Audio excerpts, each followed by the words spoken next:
Ooh, yeah. Good morning, good afternoon, and good evening. Welcome to Critically Drinking. I'm your homeboy and your host, Rashawn. But today we just chilling. Today we are just chilling, but I'm moving in slow motion. It's Friday. It is family day. Let me see. Bam, bam, bam. No, no, no. I'm drop this in the chat. I wish we could play music on YouTube. If we could play music on YouTube, man, it would be lit. It would be so cool. Hoppo, where this man at? Yeah, about that. About that. Let me go in here. Give me a second.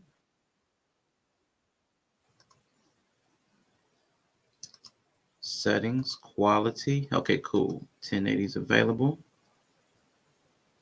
Let me pin that. Bam, pin that message. So anybody that wants to come up and kick it can come up and kick it, man. We are just hanging out today. What is going on? And yeah, I will say enjoyed. I hate to use that word based on what we were talking about, but I did enjoy the conversation in the Discord. I feel like every now and then I forget how other people experience men in the world. Every now and then, you get egocentric. You think about yourself first. Like, I'm not that way, but I'm like, man, you really do got to prepare. And I remember all the days I had to prepare my nephew and when I was younger, all the fears that people carry. All the fears that people carry, man, and most of it is because of the nature of men. It's ridiculous. We be out here. We be out here full on terrorists. So, it's a chill chat, y'all. It's we are doing an extension of Quiet Bree, in honor of Quiet Bree, who is unavailable today. The afternoon chat, So it's just after lunch here. So, critically drinking. No, we like to call it a liquid lunch. I am not going to imbibe. I'm just going to have water today. But, pull up whatever you sip on, whatever you drink. Feel free. That's cool. Absolutely. Come on through. Avatar mode, people, come on through.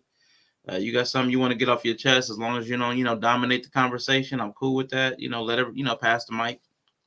Pass the mic. What is up, Dory, man? Good to see you. We were just over on Yellows the other day, and we brought you up because I remember the first time you were in the chat, we thought you were the person that was dropping all the 18 plus links, and we were reminiscing on that. So yeah, good to see you. I hope everything's going well. How is everything up there in Canada? Oh, Canada, my home and native land, land that I love, and all thy sons command. Stand beside her and guide her, and something. I don't know. I don't know the rest of the words. I don't even know where I picked all that up at. Probably the Olympics. So let me get some music because I'm not playing any videos. I'm not doing any YouTube deep dives today. So you will be without any YouTube deep dives.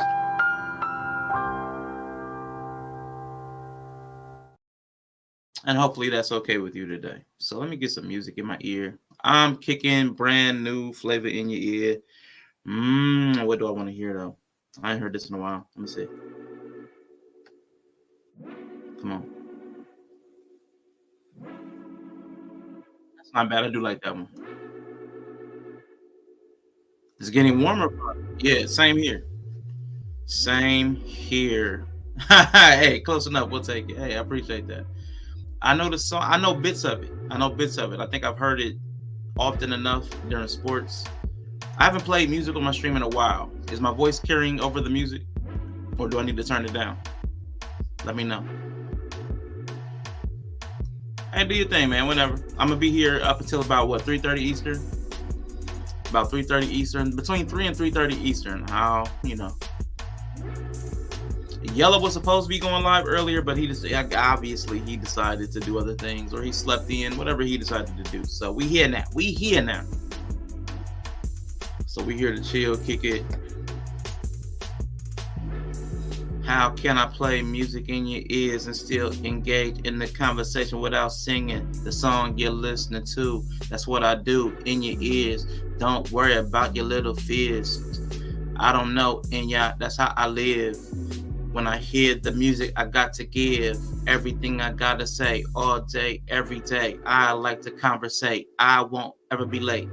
I show up on time. I like to rhyme. I'm not a rapper, but I'm a little dapper. I'm not a freestyler. I'm not a rapper. Forgive me. I just had to do that. I don't know why. I haven't heard music in my ear in a long time. It feels so wonderful. Oh, it takes me back. It takes me back. I remember when we were trying to do the little freestyle competition over there on Twitch. I suck. I can write some stuff, though. I'm not a freestyler, though. So how's everybody's day going? Everybody, Dury said it's getting warmer.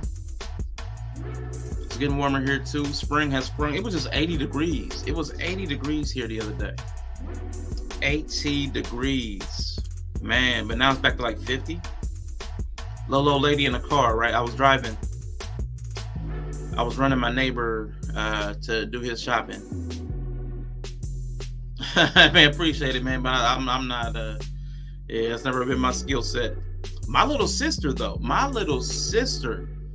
I don't even know how, but she was a good freestyler, man. She's very talented. And that's, who I'm referencing right there. That's not supposed to be over that far. I must have used the wrong overlay to start off with. It was right under my picture before. Anyway, everyone wants to be a rapper. You know what?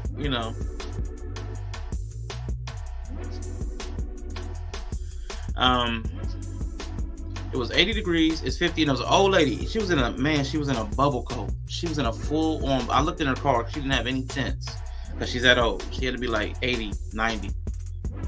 Full on bubble coat, the knit cap, and then she had on like mittens or gloves.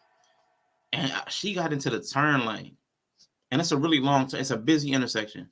She got into the turn lane, and all the cars start going to say they get a green arrow. First car, take the second, third car.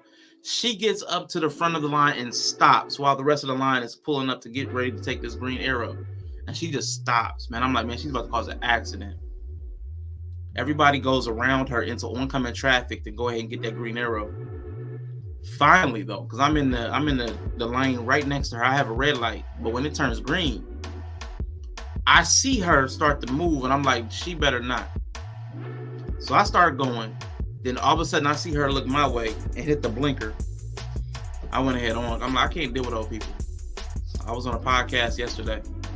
Nisho Gun on Twitch. And he was asking me what my pet peeves were, right? And I told him, and I'm going to tell y'all, all right, don't judge me. But two of my pet peeves, one are young people, the other is old people. Full on pet peeves. They get on my nerves. So when I saw her, immediately I wanted to run her off the road. I wanted to yell out the window, but I'm like, I'm not going to intimidate an old person. It was an old woman. I'm like, man, it's time to quit driving. It's time to quit driving. It's time to let it go, man. I think you better let it go. Yellow Pill said, yeah, that's what I was thinking, man.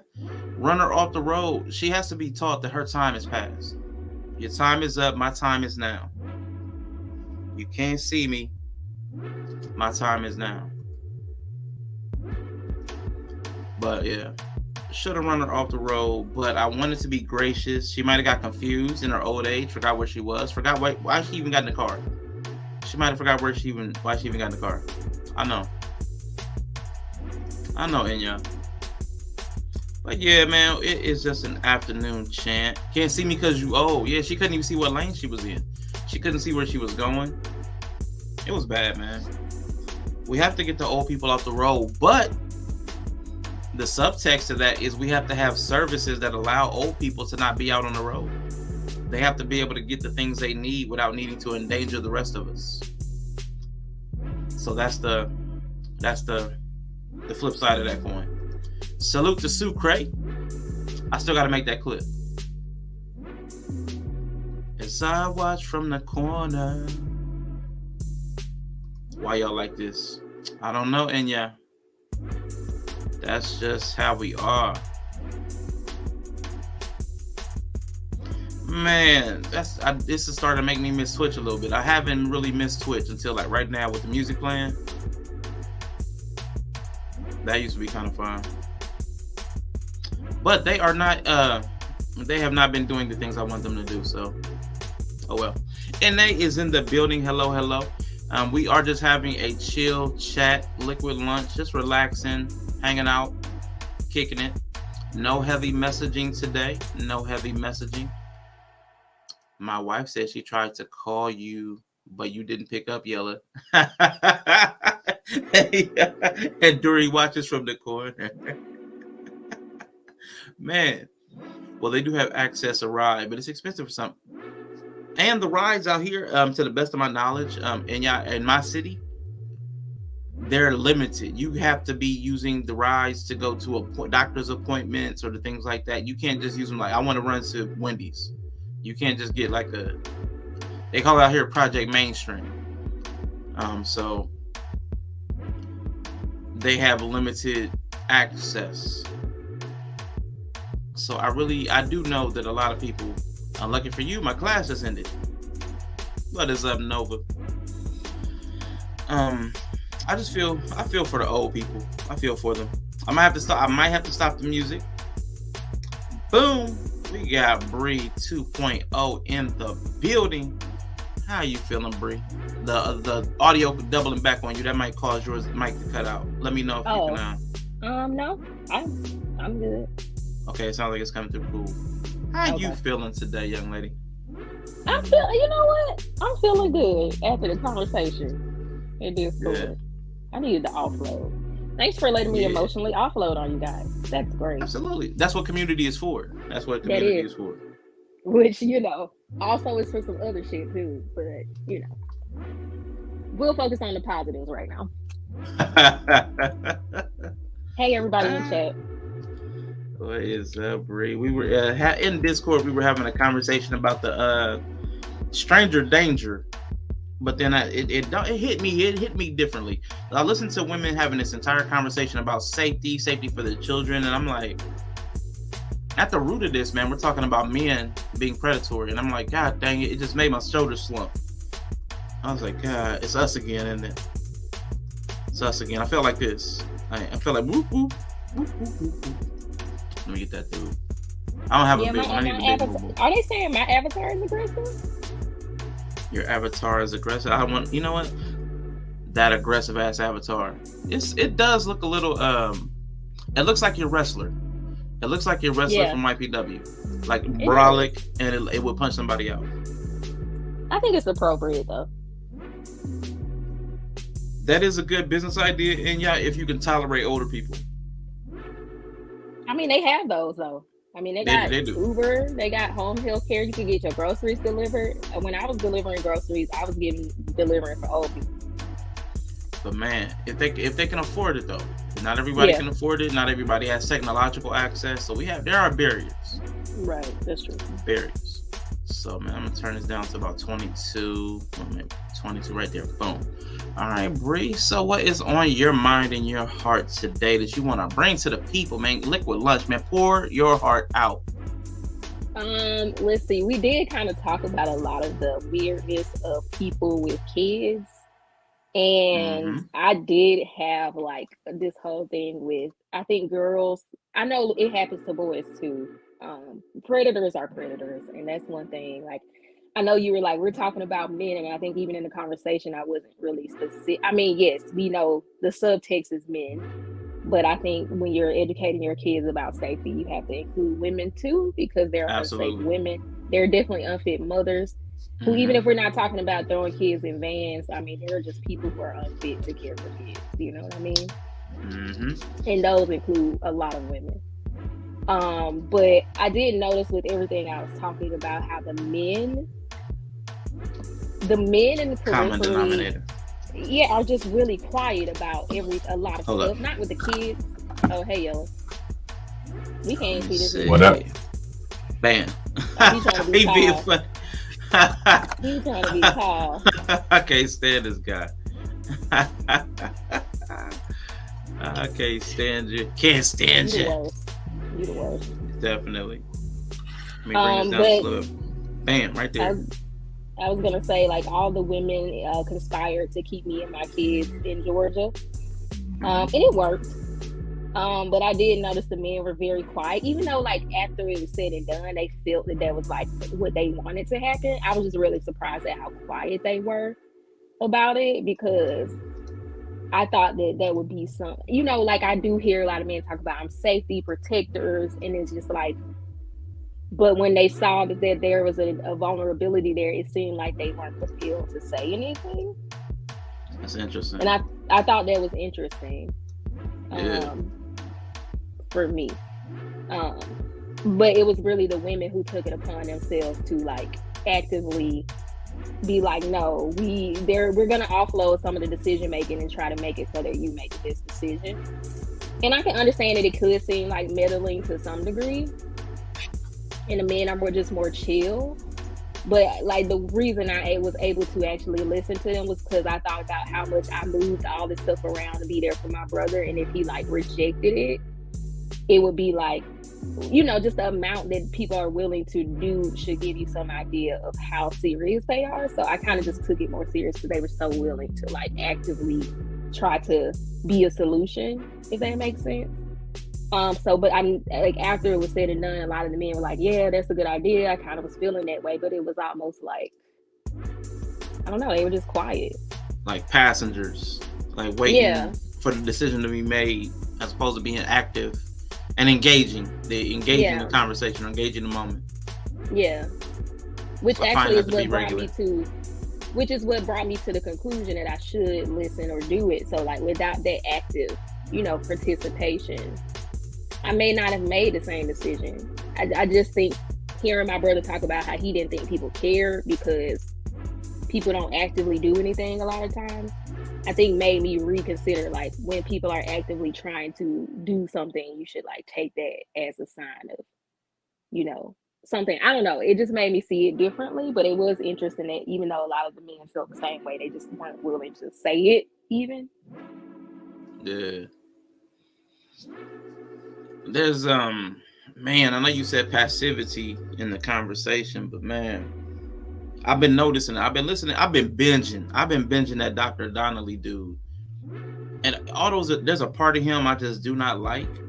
He gives a lot of good information. But one thing I noticed, like, routinely and consistently, was the men that called in were just as passive about a lot of things as we always say women are. There was a lot of, like, passive aggressive or not addressing things. And I know we talked about that a long time ago. I think me, you, and Yella talked about it. I think me, you, and AR talked about it. Like, men not, if we're not giving the feedback to the women of how we experience them, then we can never expect improvements. Like, if we're never telling them that we're hurt or something bothered us or offended, then we can't actually, there's no growth. And everybody, Dr. Donnelly always says that the women notice it. You know what I'm saying? Like, the women feel that you're holding something back. So it kind of causes a friction or a breakdown. But I'm like, man, there's something to us. We don't feel comfortable. We don't feel safe. I know I don't. It took me a really long time to work up the ability to assert myself in conversations, especially when women were present, because there's a lot of shaming that comes along with talking to women if they hear negative information and negative feedback. Yeah. So it's, it was just weird because, like, it's my dad and, father-in-law, and I don't know. You know what I mean? Like, the dynamic we typically have a very honest relationship. Like, even if we're going to say, I don't like this, you're going to say it. So it's just weird to see them be so, like, maybe they don't actually care. Yeah, maybe they didn't think about it, really, But I don't know. It's just weird, but it's the dynamic I'm used to, which is why I say when we start talking about men not being good leaders, I feel like that's what I'm usually talking about. That kind of dynamic of you have these people that are taking up mental space in your mind, who you're concerned about and you care about, and you keep up with us and you call us to check on us, But as we're moving through life and making decisions, you don't feel like you have a right to say,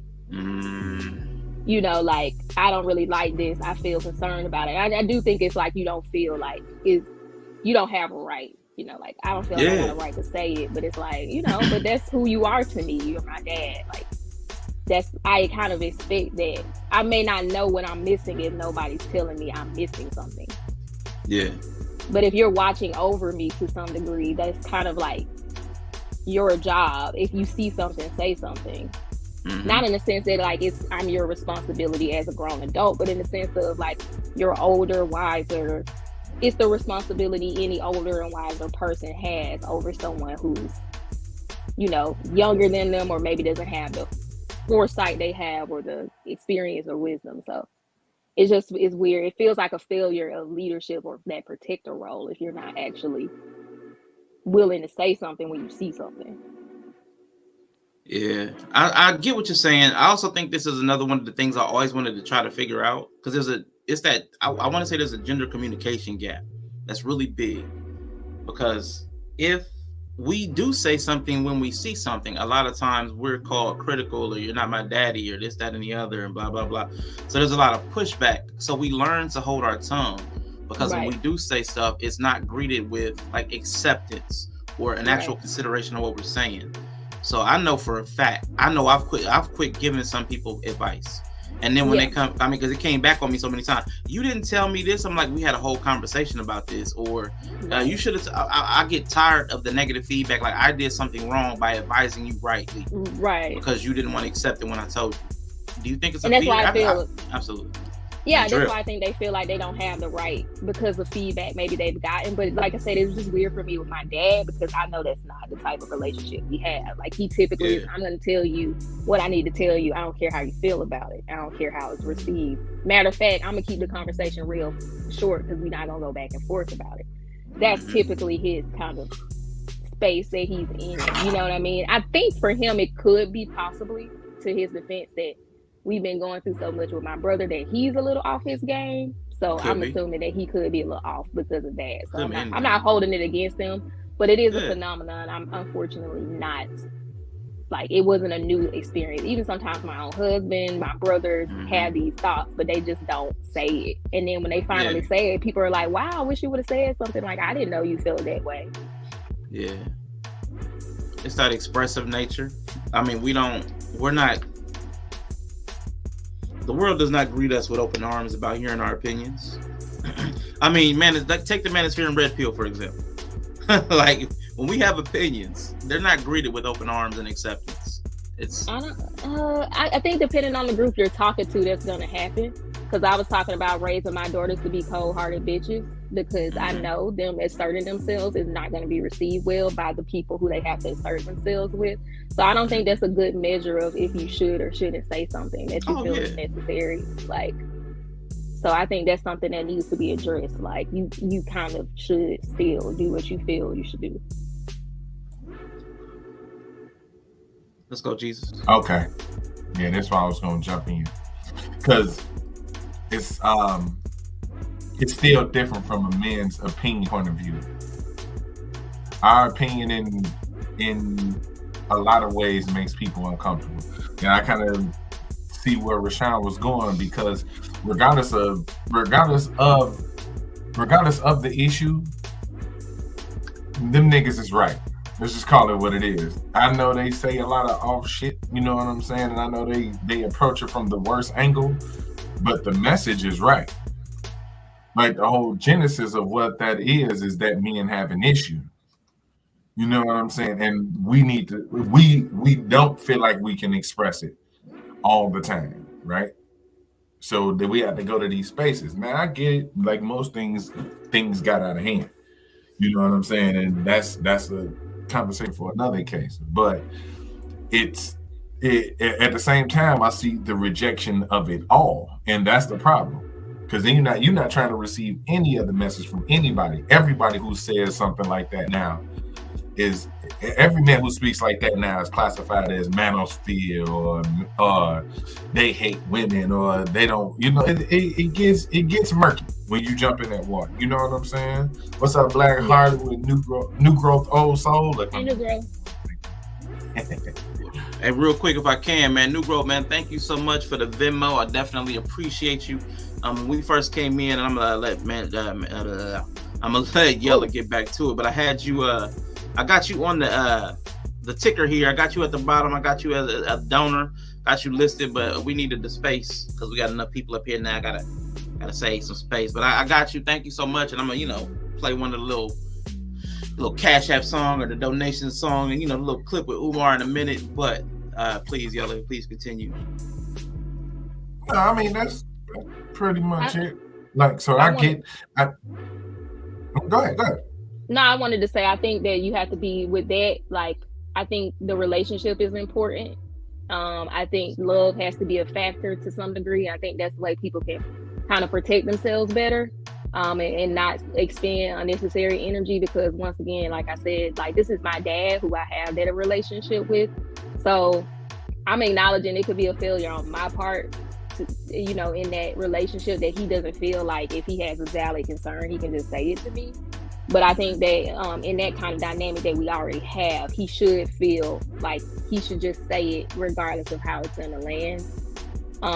But yeah, I think it's harder for people who you have no relationship to then say something to them, and you don't necessarily have that position in their life. And I think that's some of the issue that people are having. Like, well, just because you're a man doesn't mean you have that position in my life to tell me what I should do.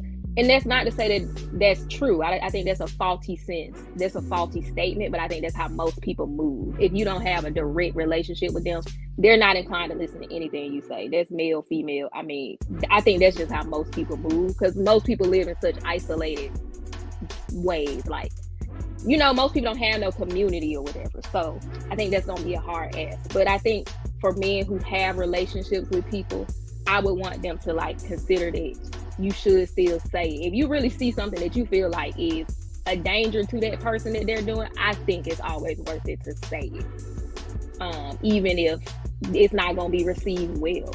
You know what I mean? Like, but the relationship is important in that, I think. And yeah, it probably is because it's fairly new. Dory, thank you for any consideration you do give to joining the Patreon. There is one stream that's already up in there that was exclusively for the Patreon. I'll be doing at least one stream a week exclusively over there. So I did one on the collective illusion and how bad ideas kind of get promoted. And we discussed a couple of the bad ideas. So me and a couple people did have that conversation. Yellow popped up for a quick minute. So that is the Patreon. But thank you again. I'm trying to offer different value for different levels of support. So I'm trying to, differentiate quite a bit. But I'm still going to be here on the free tube quite a bit because y'all have shown support. Like New Growth Old Soul, Rico hit me up. Candid Ann hit me up. My own mother hit me up with support. My little sister hit me up with support. So, people have been supporting. So I'm still going to be here on the free side quite a bit. And this weekend, I'm going to be free a lot. So you're probably going to see me quite a few hours over the weekend as well. So if you appreciate the content, man, please support, but also please just, be here, engage with the conversation. Do I shimmy? Do I do a little shimmy? I can. I'm willing to. Over there. We can go over there so he can shimmy. We need to see some more dancing. I do a little bit. Little it's chair payday. dancing. I'm gonna slide on over there. Y'all know I be on punishment. I be on punishment. I gotta get the sign off. Yeah. Hey, but listen, I do appreciate all the support, but to the conversation that Bree was asking about, not speaking up, it is hard. I get the whole relationship you have. I have relationships where I feel comfortable saying things, but I know there are certain areas or topics that I still don't feel comfortable speaking up on. I'll say my nephew for sure, because he's very headstrong. I can talk to him about anything, but I know there's certain and y'all used to call them strongholds.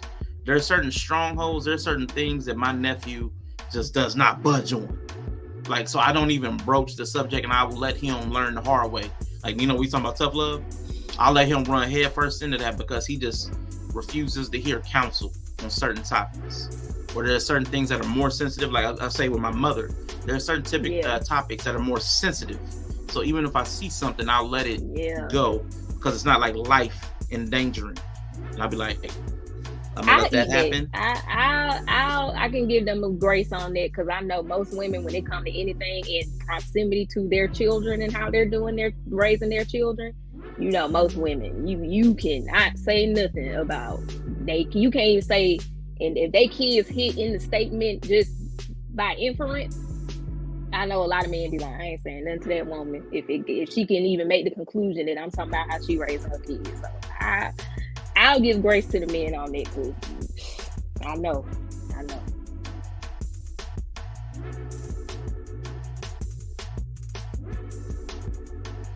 I thought you were saying so. Okay, yeah. So I mean, that's about it, man. I don't know what else we can do.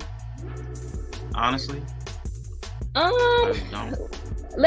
the way the women did it, I think too, also is if you see someone is overwhelmed, which they've been talking a lot about mental load and stuff like that, and the fair play and stuff like that. I think for me in my situation, like basically y'all, like my brother got sick, I packed up and left, intending to only stay 1 week, been here 2 months.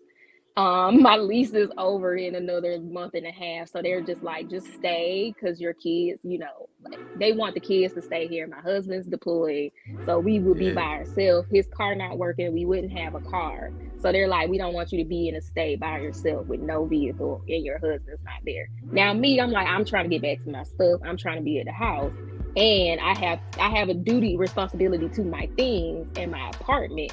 I'm leaving it empty. You know what I mean? Like, so it was like, for me, I kind of got into the, like, it was just kind of like, for me, I couldn't really see.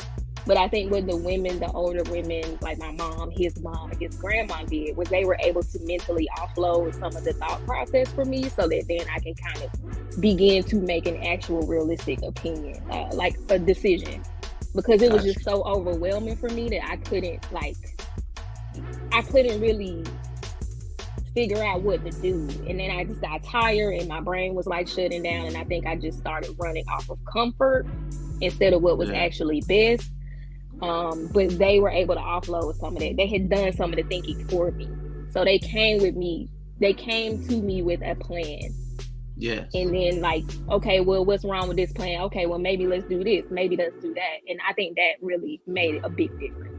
I think sitting on the side and telling somebody you doing this and you should do this is true, but it's not always helpful.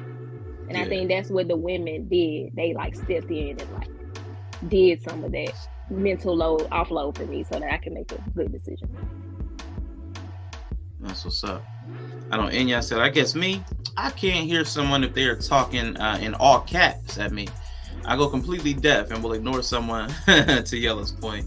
I used to reject sound wisdom because I was too dang focused on the delivery. I've grown out of that, thank God.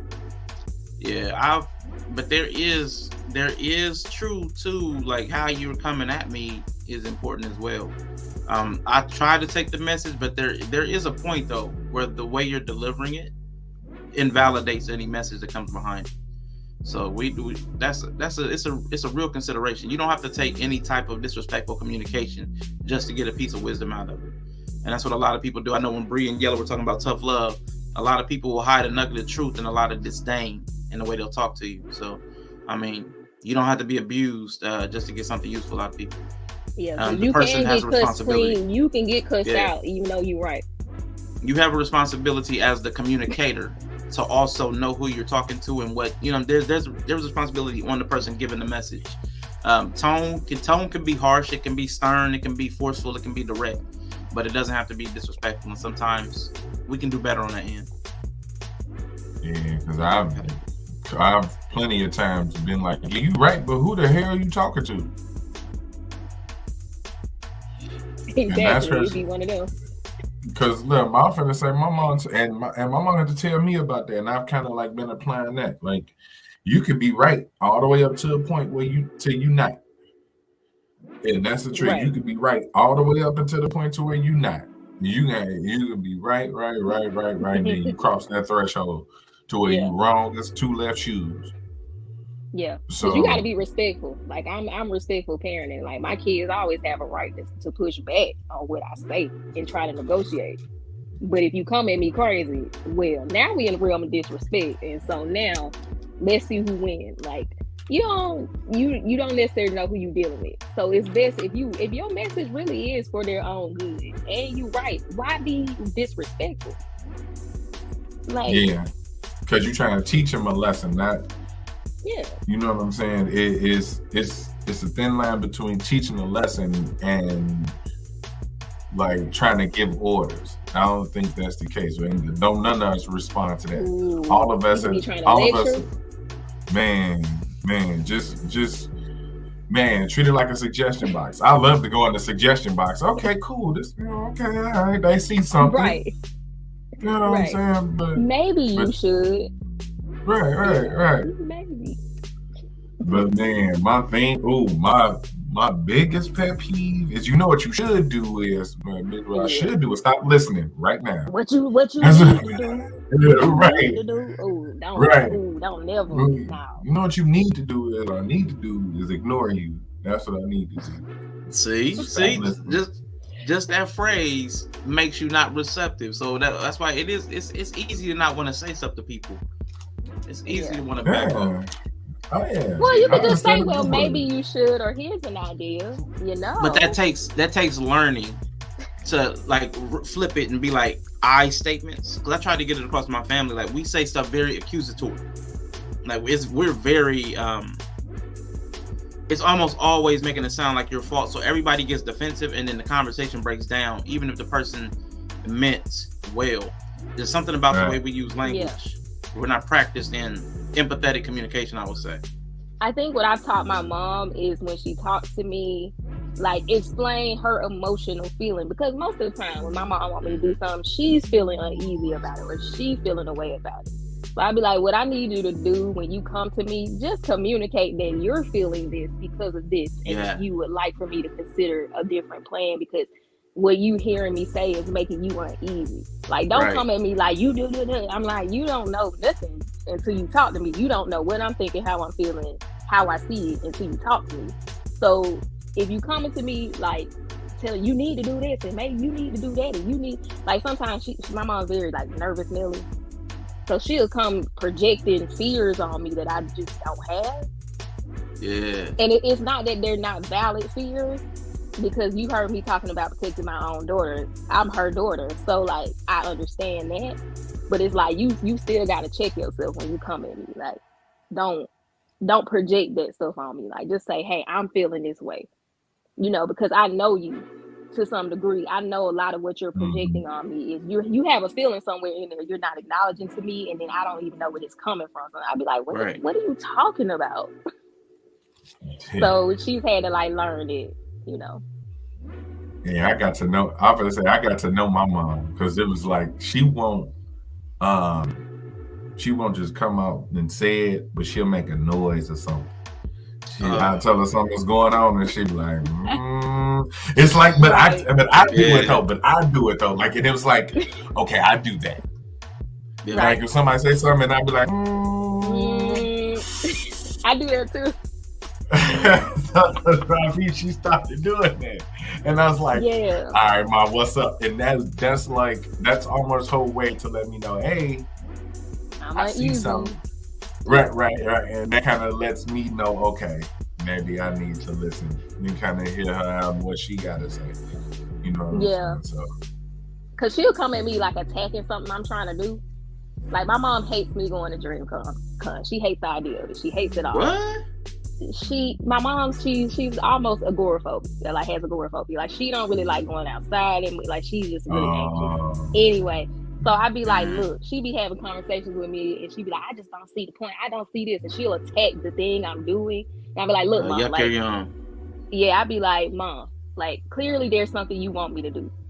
And I'm going to assume that if you don't want me to go. And like, just say that I'm gonna go, but I understand that this is something that's beyond your capacity to do. You would never do this yourself. I can respect that, but like, you don't have to come attacking what I'm trying to do every time I talk about it. I made an agreement. I just will not talk about it to you. I will not talk about DreamCon plans with you because it makes you uneasy. But you also can't just like attack it. If I say, can you watch the girls so I can go to DreamCon? Like, resist the urge to attack DreamCon because you are uneasy about me going, which I respect. But like, you know. And if she even decided she didn't want to keep my girls, I would just go ask somebody else, but I would also feel a way about that. Like, I'm going to internalize it, because now you're trying to sabotage me because you feel a way about it. And that's not going to be cool with me either. Luckily, that's not something she does anymore, but she used to do it in the past. And I'd be like, see, you gonna fuck around and find out that I will cut your ass off. I mean, that's a control tactic. Yeah, that's a control thing. I don't really do that well. Yeah. That's what I learned from boundaries, man. That's where you gotta enforce your boundaries, because people will try to use subtle stuff like that, like to manipulate your behavior. Well, they won't support even where it wouldn't cost them. And if it was like a job interview, they would watch your kids, but it's something they don't agree with, so they won't. And I mean, there's reasons not to support in certain ways, but I was listening to, like I said, Dr. Donnelly, and somebody was refusing to watch somebody's kids because they were swingers. So they didn't want to watch the swingers' kids, but it's like, don't think about what the parents are doing. Right. Like, you're just taking care of the kids. You know what I'm saying? Right. So they have somewhere safe to be. Like, yeah. And that's what they did. They were locked in the back while the parents were swinging inside the same house. Like, it was, and I'm like, yeah. No. Watch the kids anyway. Don't worry about what you're doing. Don't worry about what the adults are doing. You're looking after the kids, and that's where your focus should be. I was like, that's a good point. Yeah, because she'd be like, well, I just want him to be somewhere safe. Okay, then. Well, be it. Then be that safe place then. You gotta come over here trying to sabotage people doing some shit you don't want me to do. So, I mean, that's a part of our relationship we had to really work on. I think that's just a problem a lot of parents have with their adult kids. Like, I'd be like, oh, I'll cut you off now. Like, that had to be the conversation. Like, hey, you will find out. I will assert my boundaries. Yeah. Who gonna watch your kids? I'll figure it out. I'll pay somebody. But you want to watch my kids. You want to be with your grandkids. You want to have that relationship. That's why you be watching. Dang, my mom had a home daycare for like 25 years. This is what she literally does. Like, This is her purpose on earth. So, like, you being petty because you don't like something I'm doing, I'll cut your hair off. What's up, Kwanzaa? That obvious petty. Ooh. Go ahead, my bad. Not just saying what's up to Kwanzaa. Good to see you. Good to see you. What'd you say, Yella? That obvious petty be the worst. Man. Yeah, I don't do that. Yeah, that obvious petty be the worst. That's one thing I like. I never really asked mom like to watch the kids because I knew when I needed her to watch them, she was gonna say yeah. You know what I'm saying? So I will give mom the tip of the cap on that. She don't turn her grandbabies down. My mama don't either. That's why I be like, stop finessing. But go ahead and watch the kids. But to your point, because she did this to my brother now. To your point, she will be on the phone like, I've had them for 3-4 days in a row, and I ain't come get it. The whole time. Yeah, man. But she loved it, them. You know what I'm saying? She loved her grandbaby, so she ain't gonna say no. She over there with him, with my nephew now having a fucking blast. You know what I'm saying? Yeah. But the whole time she like, cause her mama don't never. Yeah, but she you know, on the phone with that one auntie. Boy, I'm telling you. The unfortunate part, for them conversations. Man, look, the unfortunate part is I play the role of that auntie sometimes. That's what I said. Look, I'm that auntie. I'm that sister, you know. Yeah, I'm gonna say yeah. I'm gonna say I'm really that. I'm really that one. You know what I'm saying? And that's why I was like, yeah, it's dope though. Like, it's dope. That's why That's why we be like, leave us alone, goddamn. Man, look,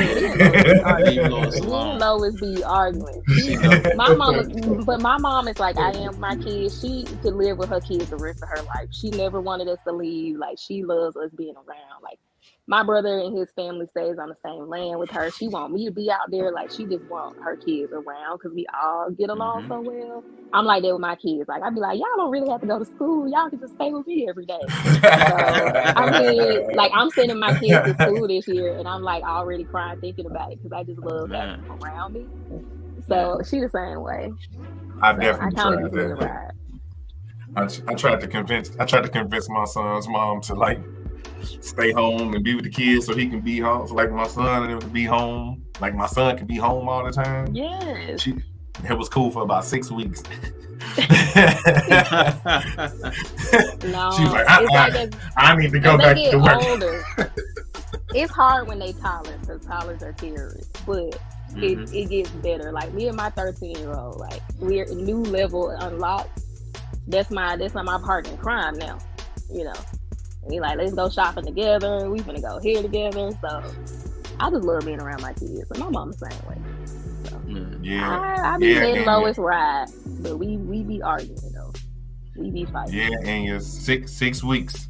Just imagine having a little yellow running around the house. He's kind of bad. He Hulk smashing shit. Like, get this. That's a lot. Out of here. He ain't your atypical bad kid, but he's a lot, son. Like, he's a lot. You know what I'm saying? He's generally a good kid though. Like, overall, he's a good kid. You tell him to go do some good shit. disposition. Yeah, good disposition. He just a boy. He's just a boy. He own one too most of the time. Yeah, like how my nephews are. They be jumping off furniture like elbow dropping stuffed animals. Like, why y'all like this? Y'all can't just. It's like, can we climb it? Yes, let's climb it, and then we're gonna jump off of it. It's like it's just a boy program. Like, can I climb it? Then I'm gonna jump off of it, and usually doing some type of wrestling move. That's just boy program. Him and his brother be doing their mama wrong. Like, I done seen that shit. Like, she kind of rough and tough because she has boys. You know what I'm saying? Ain't no girls. You know what I'm saying? Wasn't no girls, so it was just her and the 2 boys and me. So it's just men around all the time, basically. So, man, I done came in from work and the 3 of them is wrestling in the middle of the front room and shit, and they throwing their mama around. They just throwing their mama around the front room. Yeah. She just laughing and enjoying the whole time. My brother-in-law has girls. He has 3 girls, and they wrestle. And they came to town for the first time. One time, my daughters was like, "What are these barbarians doing?" Like, my girls are so like, they be like that emote I always use, the pathetic one. Yeah. Like, they was looking at them like they was some wild animals. They was just on the floor wrestling with their daddy, and my daughters was like, "Ew, like you nasty animals." Like, so we don't do wrestling. We also don't do tickling. Not to turn the conversation, we don't do tickle fights because there are certain people who exist in this world that try to use tickles as a way for inappropriate touch. So we don't do tickles. Lord. We don't do tickle fights. I mean, yeah. Well, we tickle our own kids, but I'd be like, hey, calm down with the tickles, everybody else. Because it be cousins. I'd be like, see, I could tell somebody be tickling you on some other shit. Jesus Christ. And you don't know. And now you trying to tickle my kids like you get tickled. And now I'm going to have to swing on everybody. You see, it puts me in a bad position. I don't want to have to be that person. So we just... And she like, is my avatar aggressive? Is my avatar aggressive? Yes, it's aggressive. Right. Yes. I have to be the no fun person. I gotta come shut down. So, like, y'all don't understand. Like, it shouldn't be this hard. Like, I hate to have to be this way, but I'd be like, every time I turn my fucking back. Hey. Congratulations, Ty Libra, and welcome. Good to see you. Just having a chill chat, little midday chat. I don't know how chill it's gonna be because I'm gonna have no chill. But I just feel like it's annoying that every time I turn my back, it's somebody That's definitely the name now. Looking to take advantage of my little small humanness, and it's just infuriating. That in spaces I feel like I shouldn't have to worry about it, I gotta worry about it. I'm still kind of mad about it. I'm still mad that I gotta be watching over my kids like that. Like, hey, no fun in here, guys, because weirdos and creeps. I mean, that's fair though. I mean, it's totally fair. They be watching too. They watch. It's just so annoying. So yeah, that's y'all cohort. That's y'all. I don't know what to do about it. It's like no. I'm sorry, Rashawn. I'm talking about Gen X, especially. Man, we ain't gotta separate it by gender. Oh, you don't have to. I ain't on. No, I think generationally. No, I think generationally. Oh, gee, Patrice. We're definitely taught to us about being respectful kids that put us in a position to be exploited. And I think that's a generational thing. I do think. I don't know. So you don't agree, Ella? No, I'm just I heard y'all. I ain't linking myself because I'm not even finna put myself in that headspace. It's a thing. It happens. I can't sit back and directly blame nobody other than weird ass motherfuckers. That ain't a generational thing. It ain't a gender thing. It ain't a sexual orientation thing. I think some of it is generational. Like beliefs about how kids are supposed to exist in spaces. That's what I'm talking about. When I'm talking about what allows kids to be exploited, I'm not talking about the people being weird. Like weirdos are always around. But I think some of what we were taught as kids in certain generations made us easy target or vulnerable to weirdos. Yeah. That's more so. Oh, yeah. Like, go on give such and such a hug now. Yeah, sit on their lap and all that. Right, don't be no. Yeah, you gotta be polite. You know, you gotta be polite even if somebody. Okay, I'm with you. I hear you. I hear you on that. I agree. I definitely agree. Yeah. Yella, but how do you teach them about safety? It's uncomfortable, but they have to know. I mean, shit. Yeah, because even little boys ain't safe. Like, let's be real. Right. You don't feel safe kicking them in the dick? I don't know what else you want me to say. Like, I mean, like, I don't. No, like, you know what I'm saying? I mean, shit. What else? You know what I'm saying? Kick them in the ding ding. Shit, that's basically what it is. Shit, until you learn how to fight for real. You know what I'm saying? Yeah. Because the only thing I can do is tell you, come talk to me as well. You know what I'm saying? So either come say something, or shit, if you're in the moment, you know, what hell? You know what I'm saying? So, man.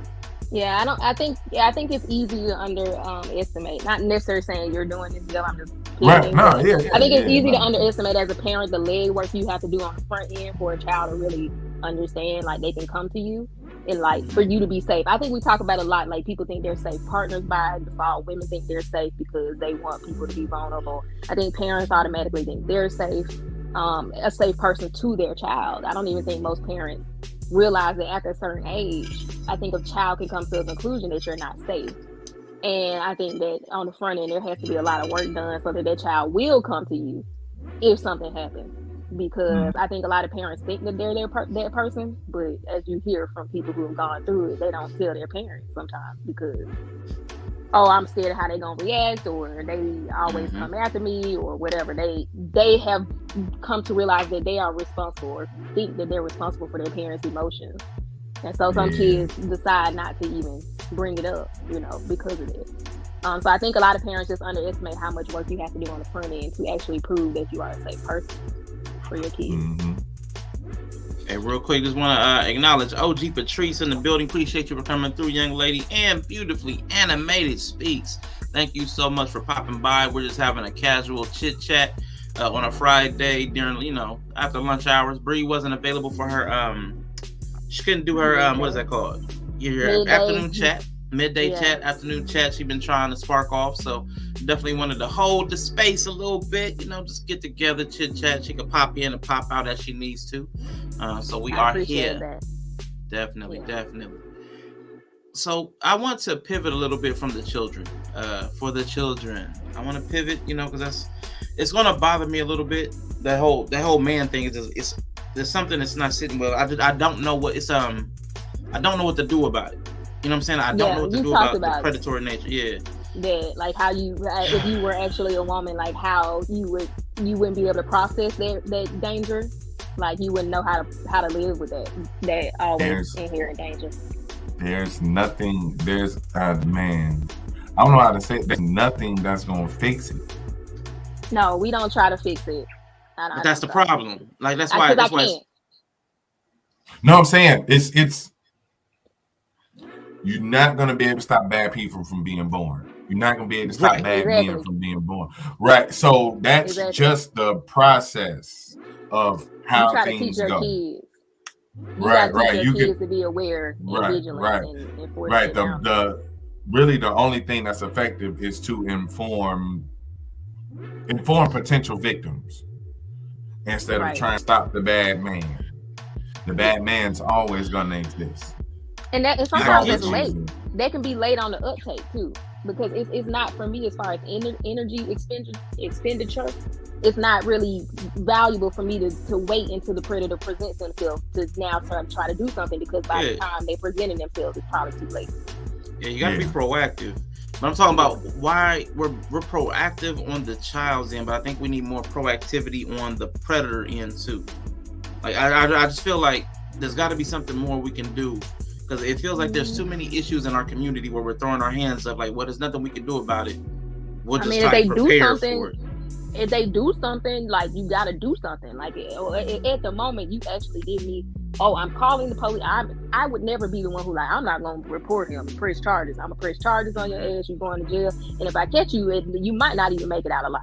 Like, so you going to be out of here for real, or you going to jail. Like, there would never be a moment where I'm like, we'll just keep it to ourselves. Like, that's what has to be done. The moment they actually do something needs to be done.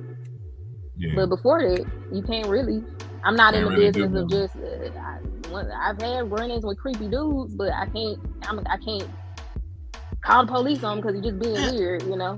Right. Yeah, because then I feel it though, because it's like, then it's like, well, what's a predator? And that's already blurred. We already see the line that's blurred with that, because everything, a predator can range from the dude who actually trying to do something to you, to the guy that kind of peek at you at the, or just look at you at the gym. Programs because of the society to do uncomfortable things, and women are skittish. You know what I mean? Like, it's hard because some of y'all really don't know better and just doing what you think you're supposed to do, and it just makes us skittish. And then there's some who really are, and a lot of times, unfortunately, on the front end, it all looks a lot alike. Yeah, I get that, but I'm go ahead. Now, I was just gonna say, and then every action from every man ain't deemed predatory. You know what I'm saying? Because two men who do the same action that are perceived differently get different reactions. You know what I'm saying? So it's like, that we'd be kind of pointing out people that ain't really doing shit, ain't on that. You can just, you know what I'm saying?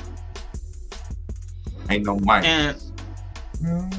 And I'm more so talking about I'm not even. Where you guys went with it is not where I'm trying to say as far as we need to do something. I'll use what Bree talked about in the Discord. A guy said something that was slightly skittish, like just slightly off. You know, just like a slight. We can say it. A slight entitlement, like an entitlement to somebody's attention or their memory bank. So like, you should have known me, or you should remember me, or whatever it is. Those small micro expressions of weirdness. That's what I'm talking about. Right. Like, there are interventions we can make in those moments. Like, we see people coming up. We see people start to deviate. We see people start to express themselves in ways that are like, and we just kind of turn, we're like, and we write it off. That's what I mean by proactivity. Like, we can put more social pressure on people when they're starting to shift into that. You might be going sus.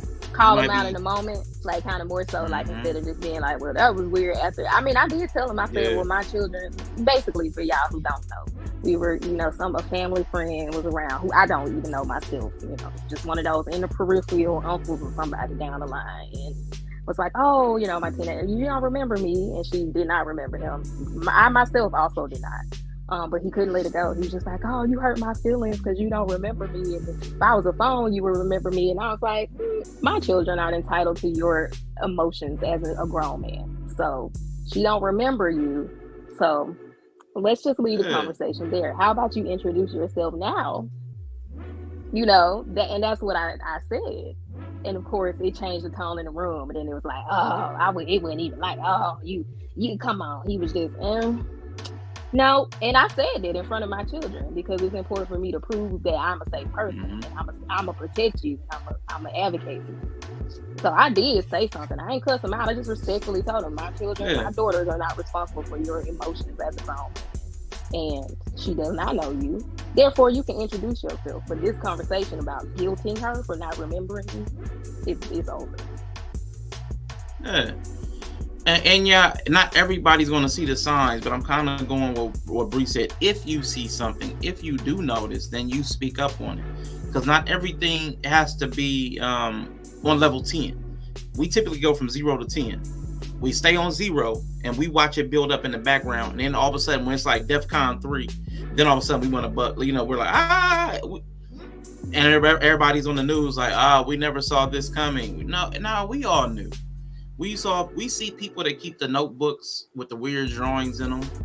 We see people that are always trying to throw rocks at animals. We see people doing strange things that are not like great social behaviors, and we just like let it go. We see it all the time, and we let it go. And sometimes people make jokes of it. But sometimes, yeah, it was creepy. But some of these people have no respect for the emotions of children too. Like, that's why I'm saying, like, I'm not willing to say that this man be doing nothing weird. Like, I've seen him in passing, but it's just like maybe this has been socializing to you to like do this, and it's harmful to my children, and we don't do that. And I think I'm not willing to say he's anything because I've had to check women, men of a certain generation and up on how they interact with my children. Just because we practice respectful parenting, which has a different goal than traditional parenting models. And I think a lot of adults don't know how to navigate dealing with children. They don't feel like they should have to even be respectful to children. Right. Because like in that moment, I wonder, like, why do you think they had to remember you? Like they're children that have a whole life separate from you. When was the last time you saw them? When was the last time you called them? How much interaction did you have the last time y'all saw each other? It's like, where in your mind did you put the obligation of them remembering you and make it an emotional thing? And then even if it did genuinely hurt your feelings, which is valid, you want to validate your feelings, why then are you trying to offload that feeling onto them as children to manage your feeling of hurt? Right. Because they didn't remember you. Like, well, you know what I'm saying? Like there's levels of thought that I'll be like, I'm like, yeah, girl, now we're not apologizing for this. Why would you? You just don't remember him. I don't even remember him, but he didn't seem to notice that. Yeah, though. It was also hyperfixation. I'm like, this is weird because I don't remember you either. You're not memorable, and that's okay. Not every family member is memorable. Not every cousin and uncle. We got too many random family members that we're not going to see. Man, Danny Anthony with the Cash App, man. So let me go ahead and acknowledge everybody that's been doing the donuts. Let me pause this music real quick, man. Let me get my brother Umar in here to let y'all know how I feel. Thank y'all so much for the love, for the support. Man, it's been appreciated.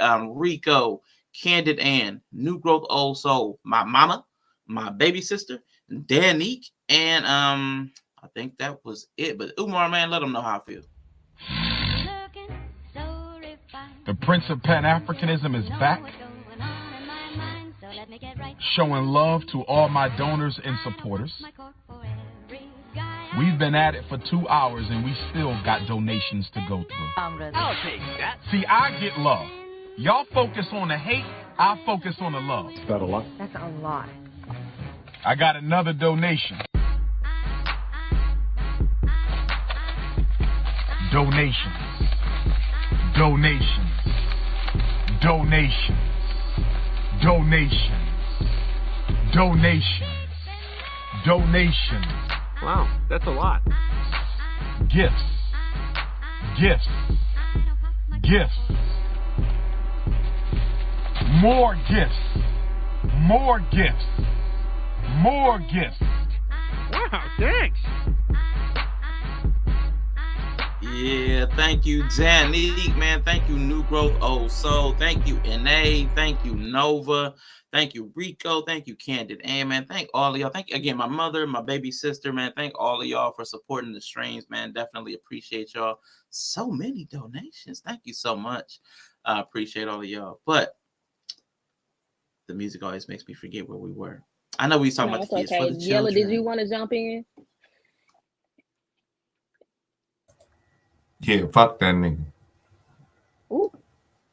Umar? Whoever it was. Or you talking about the old dude? Oh, you talking about the old dude we talking about. He would have never like that shit. My husband was here. If my husband was here, because I'm thinking like, man, probably would have been like it'd have been a whole collar grabbing situation. I'd have been at that boy the pails. Like, what you mean? You would have really? Yes. Yeah. I'm gonna give you the you don't remember me, and I'm like, man, that's messed up. As soon as you go into the trying to shame my kid and all this other shit, yeah, you might get hands put on you. Man. There's a reason why. Man, there's a reason why he don't remember you, nigga, because you don't come around. Exactly. Yeah, buddy. That's the first reason why he don't remember you, because he don't see you on a regular basis. Cloud watch. I don't remember your ass. All right, if I don't remember you, bruh, if I don't remember you, why are you even talking to him? Real. Why are you even talking to him? Now I'm gonna have to put hands on this nigga because he keep going. He keep talking about this shit. He keep bringing it up. And that's why I was like, I feel like it was a passive. I think it was a passive, like, oh, your parent here now. You know, last time I saw her, she didn't even remember. She hurt my feelings. Oh, you thought I was gonna co-sign? No, bro. We don't do that. No. You don't remember? You don't. Right, he looking for the, oh, you don't remember Mr. Such and Such? Go and say hey to him. Put the phone down. Yeah, especially that phone line. That phone line, oh, yeah, we'd have been moving some tables around. If I was a phone, you remember me. Oh, man, now that part, that's the one that stuck with me, boy. That probably what got me over here tight, because I'd have been like, all right, well, I guess you about to forget the next 15 minutes because your ass going to be unconscious. You talking about forgetting and remembering shit. You might not remember what happened when you wake up in an hour or so. Yo, look, I don't think he would have did that if my husband was there, honestly. And see, I can see that as being a playful joke. If I was a phone, like if I knew a kid and I knew the kid and they were always in their phone, I can see that. Right. I can see that. But if it's somebody I ain't seen it enough that they done forgot me, I probably would save that. But I also know, like you said, older generations are more permissive in what they allow themselves to say to people they're not acquainted with. So I mean, that was always a thing. But it don't annoy me any less. I'm willing to give him grace. You know, I'm not out here trying to say he had any other attention. Yeah, I'm with that. You know, I thought you remembered me. You know, but, hey, you got one more time. The way we communicate does change generationally. So again, that was just that line that felt so manipulative. Use a phone, you remember me, like to put like some guilt, like throw some guilt in there, like. Well, I will remember my phone. I don't go anywhere without my phone. I use my phone all the time. You're not my phone. Right. That was always. I see my phone every day. Right. I see my phone every day. Bitch, when the last time I seen you? I mean, if you're not an active part of a person's life, you can't expect. I mean, that's even adults, right? Like, if I'm not an active part of your life, I don't expect you to remember me. You know what I mean? Like. So I just feel like, why is it so different when it's kids? I mean, that's what makes me be like, oh, it's the exploitative thing. Like, to put all this stuff on kids that you wouldn't even ask of an adult. That's why I'm gonna be okay if my son cussing at grown people. If they step out of line, cuss their ass out. My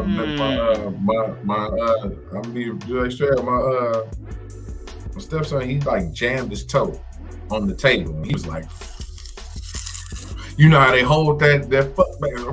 I was like, go ahead.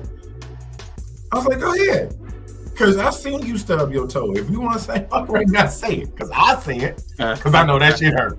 You know what I'm saying? I was like, we ain't just gonna be randomly cussing. Yeah. But in context, if you want to drop people. Right. If you want to drop an F-bomb because you stub your toe on the table, by all means. If you want to cuss out somebody because they being disrespectful to you, by all means. You know what I'm saying? Now you know what I'm saying? My toddler dropped on and said, "Oh shit," one time. When I tell y'all, I laughed so hard. See, I was laughing. She said, "Oh shit." I was like, "Ooh." I mean, it was funny, you know. It was not a big deal to me. Because you understood. You understood why. I say, "Oh shit," if I drop something. That's about the only time she will hear me actively, you know, cuss. Hey, I don't try to not cuss around my kids, but I don't cuss at my kids. We don't cuss at each other in conversation. I think it's very. I think swear words to me it's neither here nor there. You need to know how to talk without using them. You need to know how to speak properly when you need to. You need to be able to have a full vocabulary to express yourself without them, because in some situations it's not appropriate. But you know, if you want to cuss a little bit, it's fine. I don't care. You know, whatever. So I'm more focused on that. Ty Libra says she slipped and cussed in church. Now, Ty Libra, I gotta know the situation. How did it happen? Did the Holy Ghost catch you and make you cuss? Did the Holy Ghost catch you? Did you have were you having an altercation with somebody, or was it like a church-related cuss? Like, get that damn collection plate out my face. Like, how did it happen? And what word did you use? I gotta know. I gotta know. My dad did that, but he didn't slip. See, Tyler, that's disgusting. They did that in front of your parents, or did they catch you by yourself? I'm in the asking. Like, were you out by yourself, or did they do that? Boy, see that right there? That's the kind of stuff that where I'm unsafe is I would want to take people off the earth. If I had kids, and I found that this my brothers or my brother-in-laws did this to my girl kids or my boy kids, man, yeah, I'm gonna want to. That's what I'm talking. Man, I would want them dead. I would want them dead all the time. I would never be able to stop fixating on me taking them out, because I'm like, if they're doing this to my kids, somebody that's not as attentive, they're doing something worse to. I don't trust them. I feel like it's that's why I think what's up, Leah? I think they've gotten away with it as part of this. What boys will be boys, or this is what men do. That a lot of men don't hold them accountable, or so many were doing it too, that it was just like they felt safe around. Well, if the family know you weird and they still invite you to cookouts, then I guess you kind of safe, right? So maybe that's why they feel so comfortable doing it. I don't know. I think some dads need to start snatching people up. Yeah, man. Oh man, the eating them. The dog turn around. No, so he caught y'all like by y'all still y'all told. See. Oh God. That's a failure. God.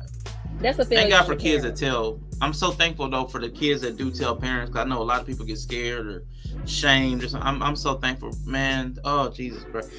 Oh God, I really wish I could do more to protect kids, man. But it sounds like the adults didn't do anything. Yeah, that's what it looked like. But I'm like, that's a failure. It is a failure. I find that most adults don't, which is why I don't trust everybody with my kids. That's why we didn't like going to the family reunions. They knew we were only 11 and 12, man. Jesus Christ, man. I told my mom the other day about, I grew up Jehovah's Witness. And after I turned a certain age, the men who watched me grow up started saying weird shit to me and my friend. Mm-hmm. We had a list of all the weird men that we went to the Kingdom Hall with us. And my mom was like, what? I mean, we navigated it fine. We just walked away. Like, my mom raised me how I raised my daughter. So I didn't have to be polite. So I just have to, keep talking to me and, call them weird and walk away.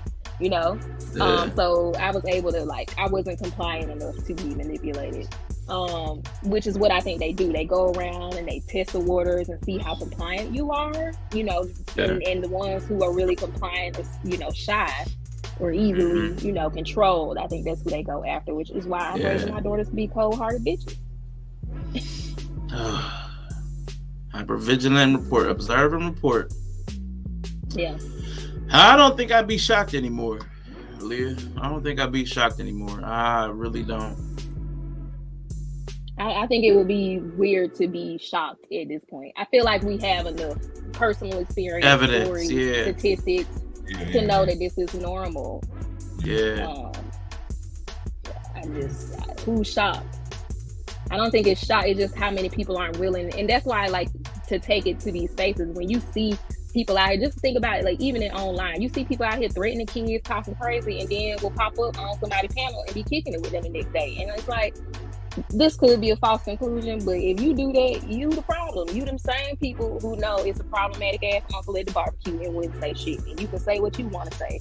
I've heard plenty of hood boogers on Instagram talking about, I do anything for my kids, and then the story come out, your boyfriend was listening the whole time you knew about it. So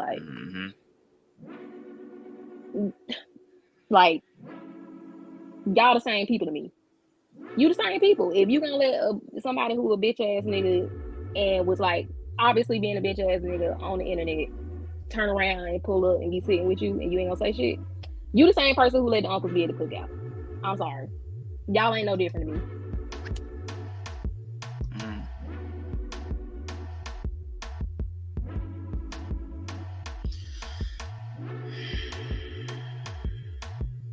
Sean has a really heavy sigh.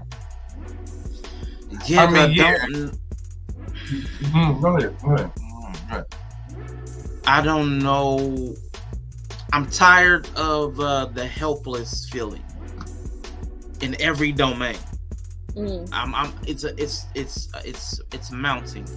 I'm tired of watching like the world burn, so to speak. Yeah. I mean, for me, I think what I've done, because, me having chosen to have children in the world we exist in, I think you have to learn how to, like, what am I going to do? What's my part? What is my responsibility in an already fucked up world? Because I'm not going to change the world. I'm not going to change people. Unfortunately, I just know all too well that predatory men are way more common than I think people want to believe. So you just focus on trying to give people the tools to educate people to not be that person, so that if you really are a well-meaning person who just was groomed up to be like kind of predatory in nature, like you were talking about some of the language that people say to men, you can work on it from that end, kind of helping with that. And then if you have vulnerable populations in your care, like children, women, whatever, anybody, boys, girls, children, like nobody, I think you should try to teach them differently and become aware of what makes someone vulnerable or easily exploited, and do a legitimate, like, you have to actively try not to put that programming in the kids, because I think a lot of what we are taught naturally makes people easily exploited, right? Because of capitalism, like, you need easily exploitable people, like, that's a capitalism thing. So I think a lot of us are groomed to be easily exploited. So you would have to actively make a choice to go against the norm to kind of stop it. Yeah, that's definitely difficult. Yep. So yes, my daughters will be cold-hearted bitches, and that's fine. I'm okay with it. I was called a lot of names growing up by grown men who couldn't get me to do what they wanted me to do. So it's cool. It protected me. So I gotta raise some cold-hearted bitches. That's what I'll raise. Yeah. Whatever word works, man. But definitely safety got to be first, man. You gotta, man. Safety got to be first. They got to make it home. They got to make it home safe. They got to make it around the home safe. Like that's what bothers me the most, is that so many black children, black women, black elders are unsafe in their own homes because of family and because of neighbors. Yeah. When I found out, like, the stats on like how many people were harmed by people like they knew, like, it wasn't strange. We always talk about stranger danger. It's not the stranger that's getting people. Right. It be your family. It be your uncle, brother, dad, grandpa, neighbor, best friend. It be some weird stuff, man.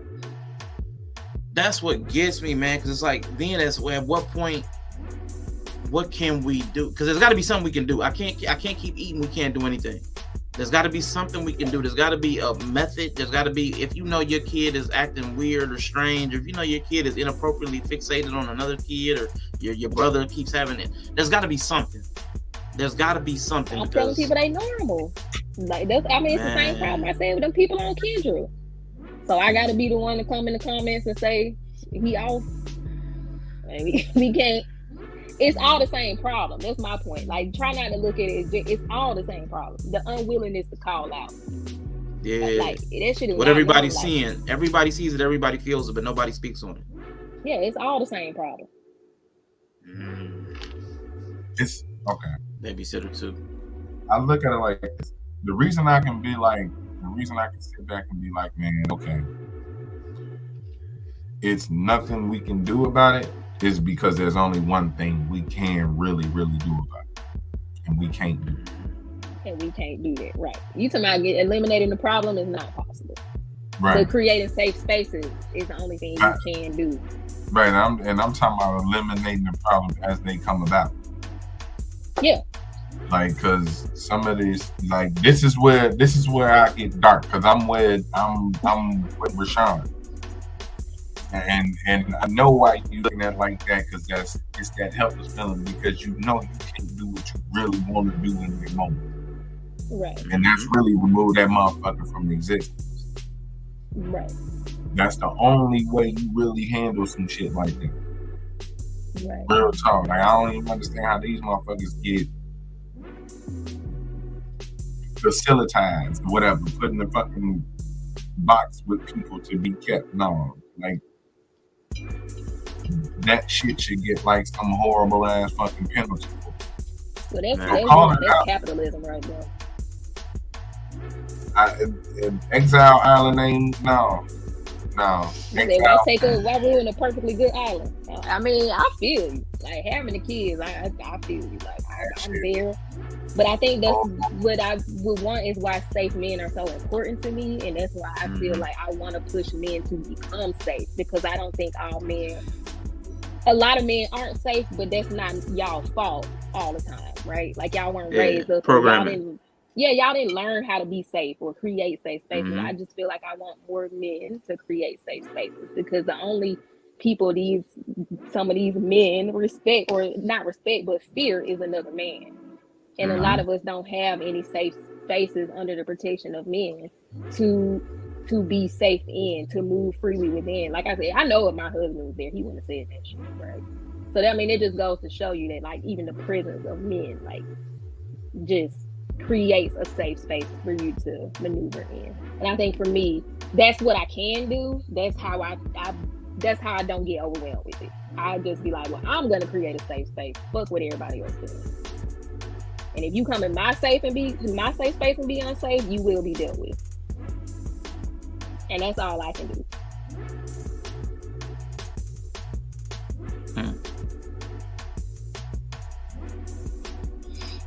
I agree. I mean, the same way you doing it online, like with your channel. You like, this gonna be a safe space. It's the same thing. We need more of that in real life, though. Who said that? like how you run your channel. It's a safe space.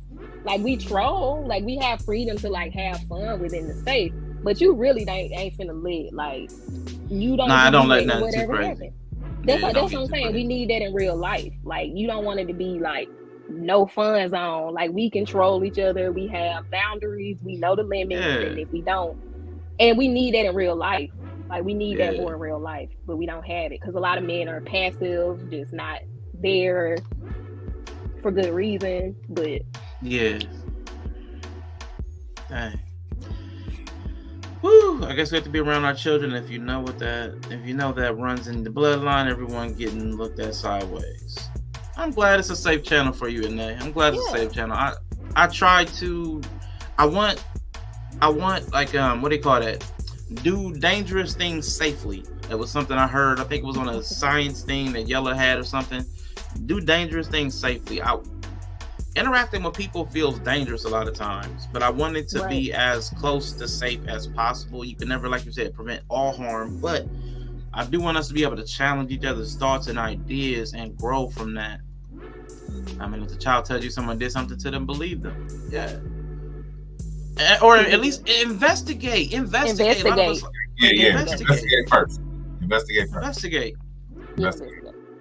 Be Nizzle in the building. B9. But in the meantime, do separate them and put them in a safe space while you investigate. This is a safe space in the same way North Korea's Disneyland. Okay. Forget you. No, this is a safe space though, and I think it's important though, because I know how few of these spaces there are, and even Yellow with his unsafe ass is safe in a particular way. That his channel is even safe, because the first how I met Yellow was him dragging nigga online for talking crazy to women on some Christian stuff. Like, that's how I ran into Yellow. He came up on Kaya panel, and I can't remember who the dude was, but he was up there on some Christian rah. I'm gonna talk crazy to women, and Yellow came up there and was yelling with his whole chest voice, and I was like, I like this guy. And he was like, I be on Twitch. I'd be like, let me go check this guy. That's how I met. So even though we say Yellow is unsafe, he's still safe as far as he got that hero archetype. You ain't finna beat up on the little people around him, and he ain't gonna say nothing. And so, I think I value men who, even though they may not be emotionally intelligent, like we like to throw around, they're at least safe.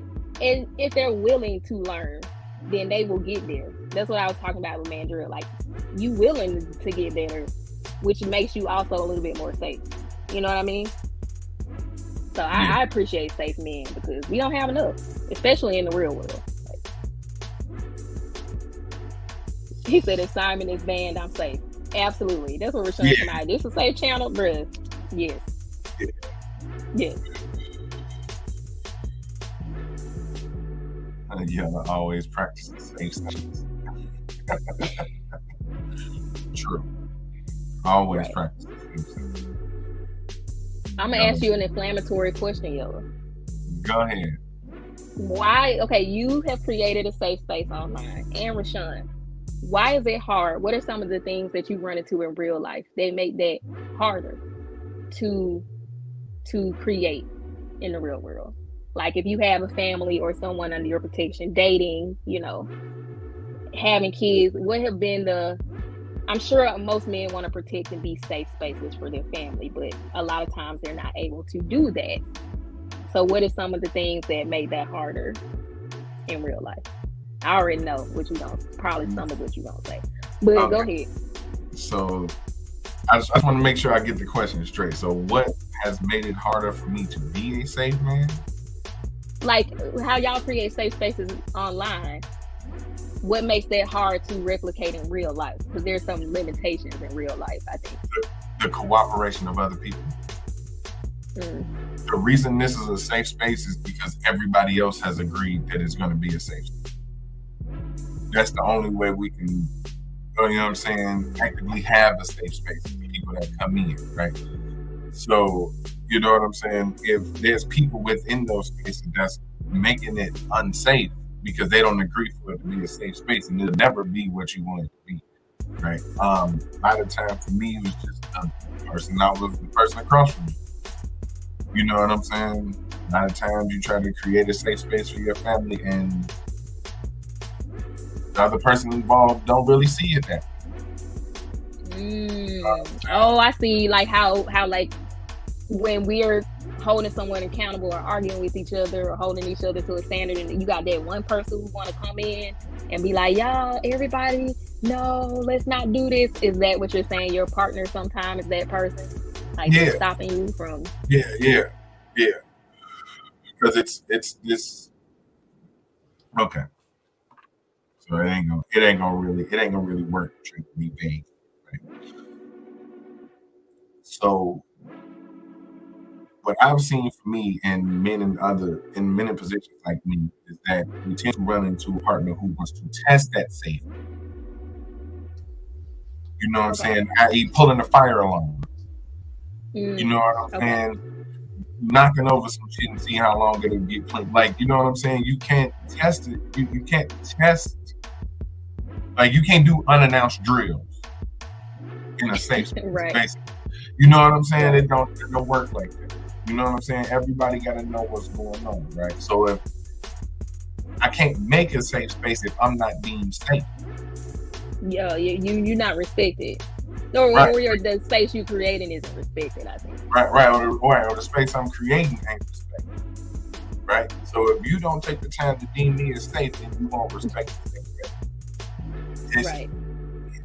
Shimmy, bro. God. He body rolling and shimmy, and he's not safe. We're not safe for him. Not safe at all. I don't feel safe now. But then I would say that person coming in and pulling fire alarms is not a safe person, so they need to be removed. And if they're not removed, then you're not actually creating a safe space, right? I mean, it's also the other person that's responsible for creating a safe space too. It's essentially impossible for me to create a safe space in my home, in my family, by myself. Right. Everybody kind of has a responsibility. Exactly. Especially the other person in charge. My name ain't on the safe space. It's our safe space. It's me and my partner's safe space. This is the Yella and Partner facility of safe spaces. You know what I'm saying? This is our thing. So, like, I can make it. Only thing I can do is create the comfort for you to work with me and create this safe space. But if you're unsafe, you're counteracting my safety. If you're increasing the effort. Right. And what am I doing if you know what I'm saying? You pulling the fire alarm every day. You know what I'm saying? Just for shits and giggles, just to see how I'm gonna react to it. You know what I'm saying? So it's like it's got to be that give and take, and I don't really think that that's the environment that we're allowed to build in a way, because that's true.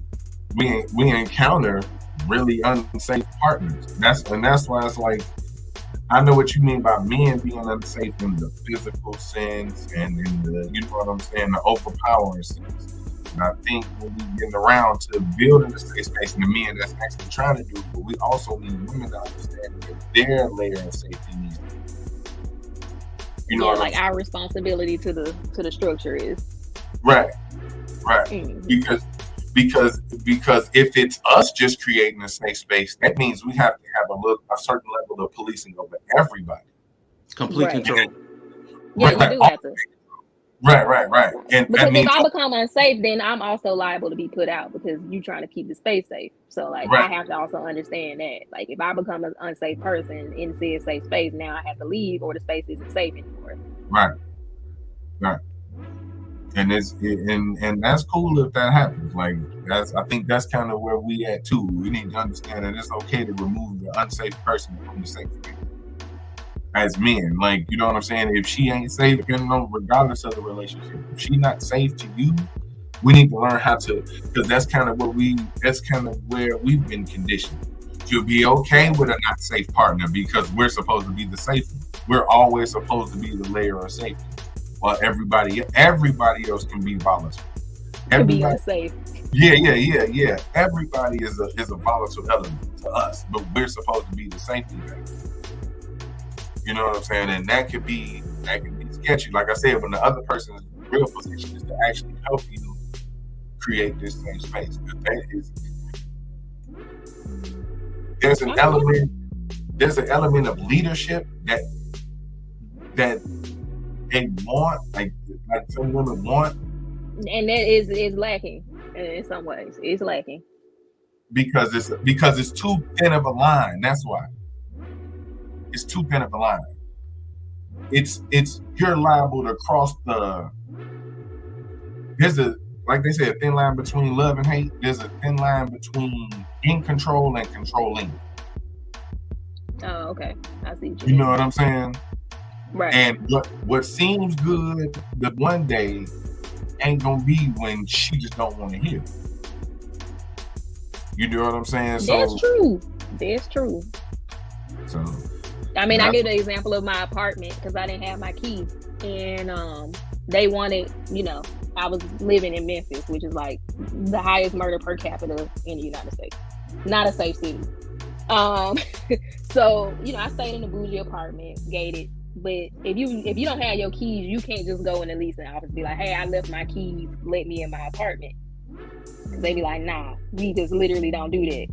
And so I was like, oh, I don't have my key. I can't really go back and get my stuff. And, some family members were like, why don't they just give you the key? That's stupid. And I was like, look, I picked a safe apartment because of where I stayed. Now, because the rules don't benefit me, I can't now be mad at their effort to create safety. Like, I'm not going to drag them for not giving me my key because I don't have it, when literally they're creating a safe space in a very unsafe place.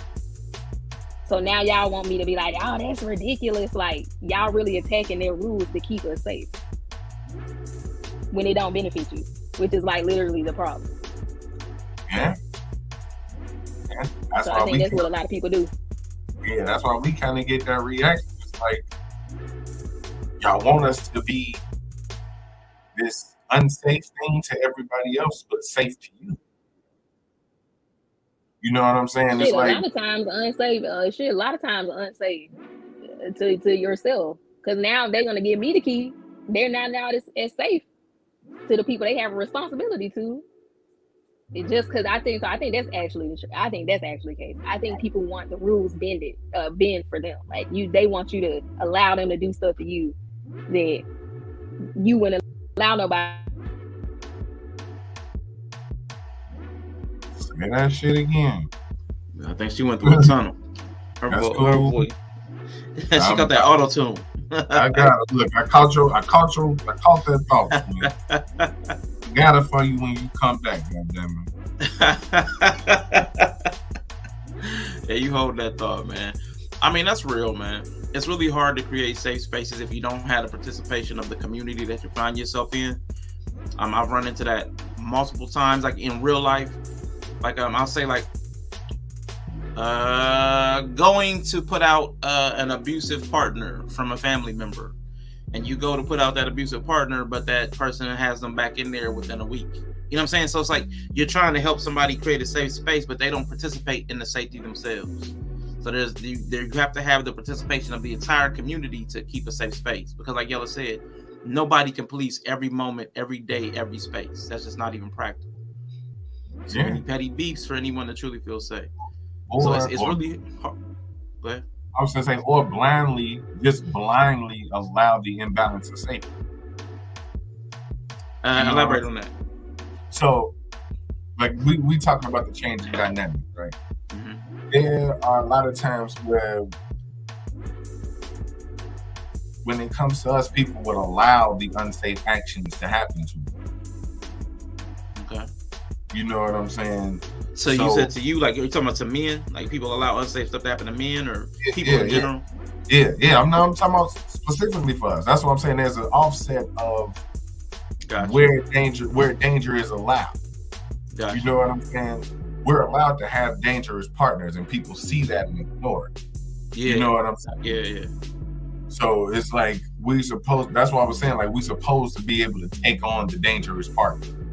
And that's not the case. We're inheriting a lot of dangerous shit. Like even having kids is dangerous, not because of them, but because of the protection level. Like we inherit a lot of dangerous shit. We already dangerous ourselves. We gonna go do some dumb shit. You know what I'm saying? Yeah. We do dumb stuff on the basis, but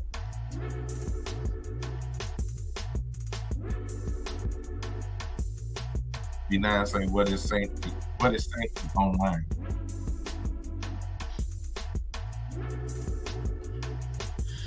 That's a good question, B9. For me, it is not allowing a continuance of personal attack if it's not a space that is built on that. Like there's some spaces where people just go back and forth, and that's the thing. That's for entertainment. That's people doing what they do. Cool. I don't really entertain that. But I know if somebody is directly attacking somebody, I've seen too many panels, too many community-oriented panels just allow people to be personally attacked, to allow claims to go unchallenged, like claims against somebody's integrity or character, legal claims. Like, so I've seen a lot of stuff like that. And for me, that's unsafe. We have to prevent stuff like that from happening. People's integrity, their character being questioned in ways that cannot be proven or challenged. That can't be happening. A real serious B in the building. Hello. Good to see you. That is a great question. But I wanted to push back. Yella, I actually disagree on what you're saying. I get what you're saying, that people allow us, and I might be misguided in this. I'll admit that. It might be my training, or there's something in me that does not want the same level of safety that women and children get. Like, I don't think anybody else, and I know that's not what you were saying, but I don't want anybody else to have the responsibility of protecting me the same way we have the responsibility of protecting women and children. I know I may not have lived up to all of the burdens of responsibilities of manhood in my life, but I want that challenge to still be able to rise to. Like, I want to have to stand up for my own self against threats, because if I have to protect women and children in my life, I have to also be able to protect myself from those women and children emotionally. If I can't guard myself emotionally from the woman, I probably can't guard in the other ways as well. So I know, like you're right, that society does allow men to be attacked. They've set up a dynamic where it's okay to attack men, but not to attack women. I've never seen this Jenny person before. I don't know who that is. So you will not be coming up, Jenny. So you can either show us who you are, that you're a real person, or if you're somebody playing around. None of the weird stuff today. But I don't think that I know. First time here, ain't said nothing in the chat back here. Sorry. The Asian face makes me think it's Nova, but I'm not taking a chance. I'm not taking a chance. But I really do. I think that men. Here's like to the point. I think that men have to learn to be able to make themselves safe emotionally from what society says is okay to treat them. It's okay to put this stuff on me, and it's okay to challenge them in this way. It's okay to be disrespectful. Nova says that's not him. Okay, cool. Sorry, Jenny. Forgive me. Yeah, you may as well dip on out. But I do. I really do think that, man, we have to learn to have. I'm trying to find the words for it. I know boundaries. Thank you. Boundaries. Sounds white knightish to me. Okay, that's cool. And I'm cool with that. I'm cool with that. I believe in the white knight. And I don't mean putting the cape on for everybody. But I mean, I'm talking about the ability and the capability. Because if I promise you, if I can't withstand what a woman is saying to me emotionally, if that's breaking me down, if I let that get to me, and I have nothing to combat that, that's a problem on me. That's a deficiency in me. Now, she has a character problem. What do you combat that with? With the ability to set boundaries and to police your space. So you break up with it, right? If that's what it takes, yeah. Okay. Communication, like what you're saying. So the first step would be like, okay, you're coming at me disrespectfully. Hey, listen, I really don't like the tone of voice you're using or the words you're using. I'm not going to tolerate anybody speaking to me that kind of way. I wouldn't speak to you that kind of way. If it happens again, then we'll go to the next step. We'll progress down this escalation path. Because you may just not know any better, or you may just not know I wasn't that guy. Cool. Second time, all right, I see how you're gonna operate. You're doing this. I'm gonna give you an opportunity to adjust because you're human. If this is how you operate, we're just not a good fit. And if, like, even as friends, maybe you're just naturally just overly disrespectful. Maybe you're overly pushing boundaries. You're a habitual line stepper. Maybe that's you. Maybe that's the way you operate and everybody else is cool with it. I'm not. It's on me to set up that boundary. It's on me to police it. It's on me to enforce it. For myself. That's my responsibility. For myself as a human being. And every other person has that same responsibility, except children really don't have the autonomy to do that. So I'm saying I can't offload the responsibility to protect myself onto anybody else. No. But you accept the responsibility of protecting other people. Yeah. Because we are bigger. Okay, so you're not going to protect your kid? I'm going to protect my child, yeah. But okay, that's because hold on. That's because I brought my child here. That's my responsibility. It's two different things. So you wouldn't protect your woman? I wouldn't protect her if she didn't deserve it. If she hasn't earned it. What it would look like? Hold on. What it would look like me protecting somebody who abusing my boundaries? I have to go through policing these boundaries with somebody who's gonna be a habitual line crosser all the time. If they're habitual line crosser, they're already moving. It's known that the understanding that it's okay for women to try men, push their buttons, do all this, because you're saying that you don't want us to have the same protection that we offer them. So that means they can violate whatever boundaries we set, no matter what. No. Rashawn, why do you think the boundary is set in the first place? The boundary shouldn't even be a thing if once it's crossed. Because my thing is, you can have a boundary. Let's see if this is the real Bree or if this is Jenny that got smart. It's me. Okay. It's me. All right. I had a phone call, so I missed everything y'all was arguing about just now. Yeah, it's all good. It's all good. Right. B9, you better get back to work. You said you got to get back to work, man. Don't be here you arguing with me. I know you were yelling. And that's cool. That's cool. There's an assumption that Yella made in what I'm saying. The assumption that I want the ability and the autonomy and the agency to protect myself is that I'm inviting challenge. I'm not inviting challenge. I'm not inviting boundary crosser. A boundary crosser, like you said about the children earlier, bad people are just born. They're into this world. They're here. So I was saying I have that responsibility to protect my yard, which is my mind, my heart, my body. That's my responsibility. I don't think any man, even B9 in the chat, would say it's not my responsibility to protect myself. Am I right in saying that? Yeah, but that's typically where, like I said, that's typically where it becomes a problem. Once you begin to protect yourself, that's when the eyes turn to you as almost selfish, because you won't because you don't let people walk. Okay, that's the second part.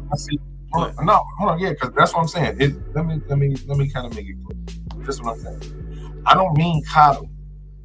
That ain't what I'm saying. But what it kind of comes across as is that men have to protect with zero outcome. What am I protecting you for if you're unsafe? What am I protecting you for if you become the problem? If you become the unsafe one?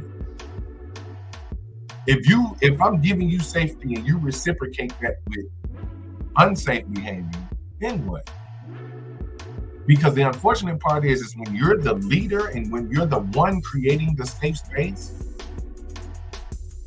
all that does is give everybody else in that safe space an opportunity to run crazy. And it's on you to police that. So you're not just policing your boundaries, you're policing everybody else's boundaries. So if I'm the one in control, yeah, I'm gonna need somebody to come sometimes deal with what the fuck I got going on. That's why most of us end up looking all fucking crazy after we done tried to do all that other shit, because it's draining to have to protect everybody and then protect yourself. It's draining because physically it's easy. But the protection that we asking for is emotional protection. I don't expect nobody to come up and physically protect me or give me the motherfucking empathy, but the reason we looking at these men crazy that's sitting in their house and going the fuck off and doing all this other shit is because it's up here that they not getting protected. It's in here that they not getting protected. That's it. If you ain't, if I'm not getting that, then what am I participating in this with? All right, to respond, man, I'm not sure how you added something in that I'm not sure how you got. Why you said, why are we protecting unsafe people? We're not protecting unsafe people. So I'm not sure how that. I don't know how you got that from what I said. I think we're protecting the people that we keep in our lives, but those people that we keep in our lives are subject to our boundaries. Like, we enforce our boundaries. So we're not protecting. Like, I'm gonna use Simon. We talked about Simon not being here. I'm not protecting Simon. Simon's removed because he wouldn't participate safely. Simon's gone. A habitual line stepper gets tossed across the line. So I don't continue expending energy protecting Simon at the expense of everybody else. There's no utility there. You remove the habitual line steppers. The people I protect are the ones that remain, that respect my boundaries, that respect the rules, that respect whatever we're trying to build. And they collaborate, they cooperate, they participate. Those are the people I protect. If an outsider then would come in, like Jenny, whoever that was, tried to come up in here and do whatever they were going to do, they might have been a friendly, but I didn't even take the opportunity to protect this space. So I was protecting everybody here, including myself, by not allowing a foreign person, and not by foreign by nationality, I did say Asian face, somebody who I did not know, to participate without vetting them in some way. Couldn't see their face, had never seen their name, had not been in the chat. So that's what I mean by I'm still protecting others as well as myself. And I want that responsibility. I demand that responsibility. That's my agency and ownership of myself. I'm going to protect myself. But if I have a space that I'm hosting, whether it's a home, whether it's an online panel, whatever it is, that's a space that I also have to police and enforce. That, to me, is what leadership looks like. And no, to B9's point, that's not just men. Anybody that's in that position has that responsibility. If it's a single mother home, she has that responsibility. If it's a woman-led panel of church, you have that responsibility. That's the responsibility of leadership, not of a gender. I think what Yella's talking about is that Judge Joe Brown version of manhood protection, and Rashawn's not talking about that because we reject that model. And I think that's what I'm hearing Yella talk about is what people expect is the Judge Joe Brown kind of protection, where as a man, you're expected to be ready to put yourself on the line for anybody who's deemed a vulnerable population. So you saying you're not going to do that would be seen as selfish. But we reject that model. I know Rashawn is not saying that. But I can hear that that's what Yella's talking about. He's talking about it in general. And men are expected to be there. And probably not even that. And probably not even that. Like, men are expected to protect themselves from women's volatility. And I don't think that's okay. We're expected to be able to handle that without a back.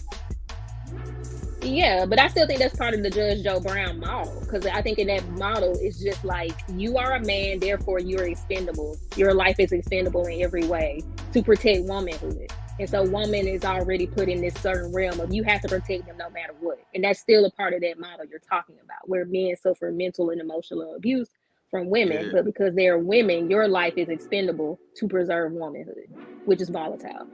Yeah, I'm not so with that. Maybe I am. Right, so maybe I'm confused then when you say men don't deserve protection. I'm not saying deserve protection is a very specific word, and it has a specific meaning in my mind. That means other people are responsible to step up to protect us from something outside of ourselves. So let's say right now, when Jenny, let's say somebody came in here and started attacking Rashawn, that means somebody else, you, Bree, and A, 100 watts, somebody else is supposed to come up and save me from whatever attack is happening. I don't want to offload the responsibility of protecting myself to anybody else. That's a burden I choose to carry for myself. Okay, so I can see where you're going. I can see where you're going with that. Yeah, especially as the leader of the channel. That's his own.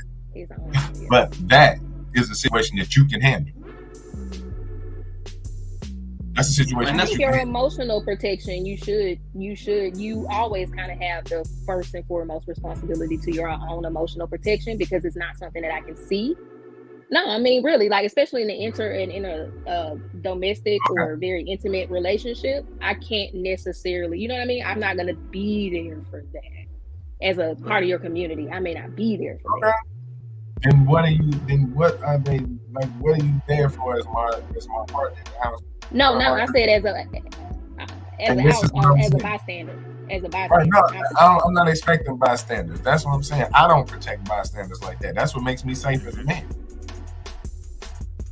Like, that's what I view as me as safe as a man, because I'm not going to sacrifice myself for a bystander. I will sacrifice myself for somebody who's built with me who deserves protection. Okay. Which be them being safe would mean they deserve protection, right?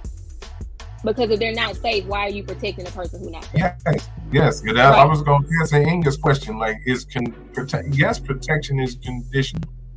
Mm-hmm. Yeah, because you have to preserve yourself first. Yeah. But we all saying the same thing. Like, I kind of feel like we all saying the same thing. Yeah, because you can't protect me if you gone.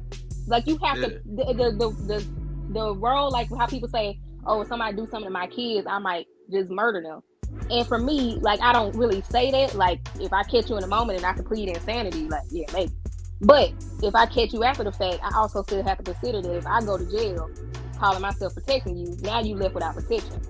So it could be better in that situation to let the police handle the person. Therefore, I can remain with you to continue to protect you. Because even when we were talking about my fault. No, go ahead. I was say, even when we were talking about the kids, what Bree was trying to teach her kids was to protect themselves, because you can only protect people if they're 100% under your charge the entire time.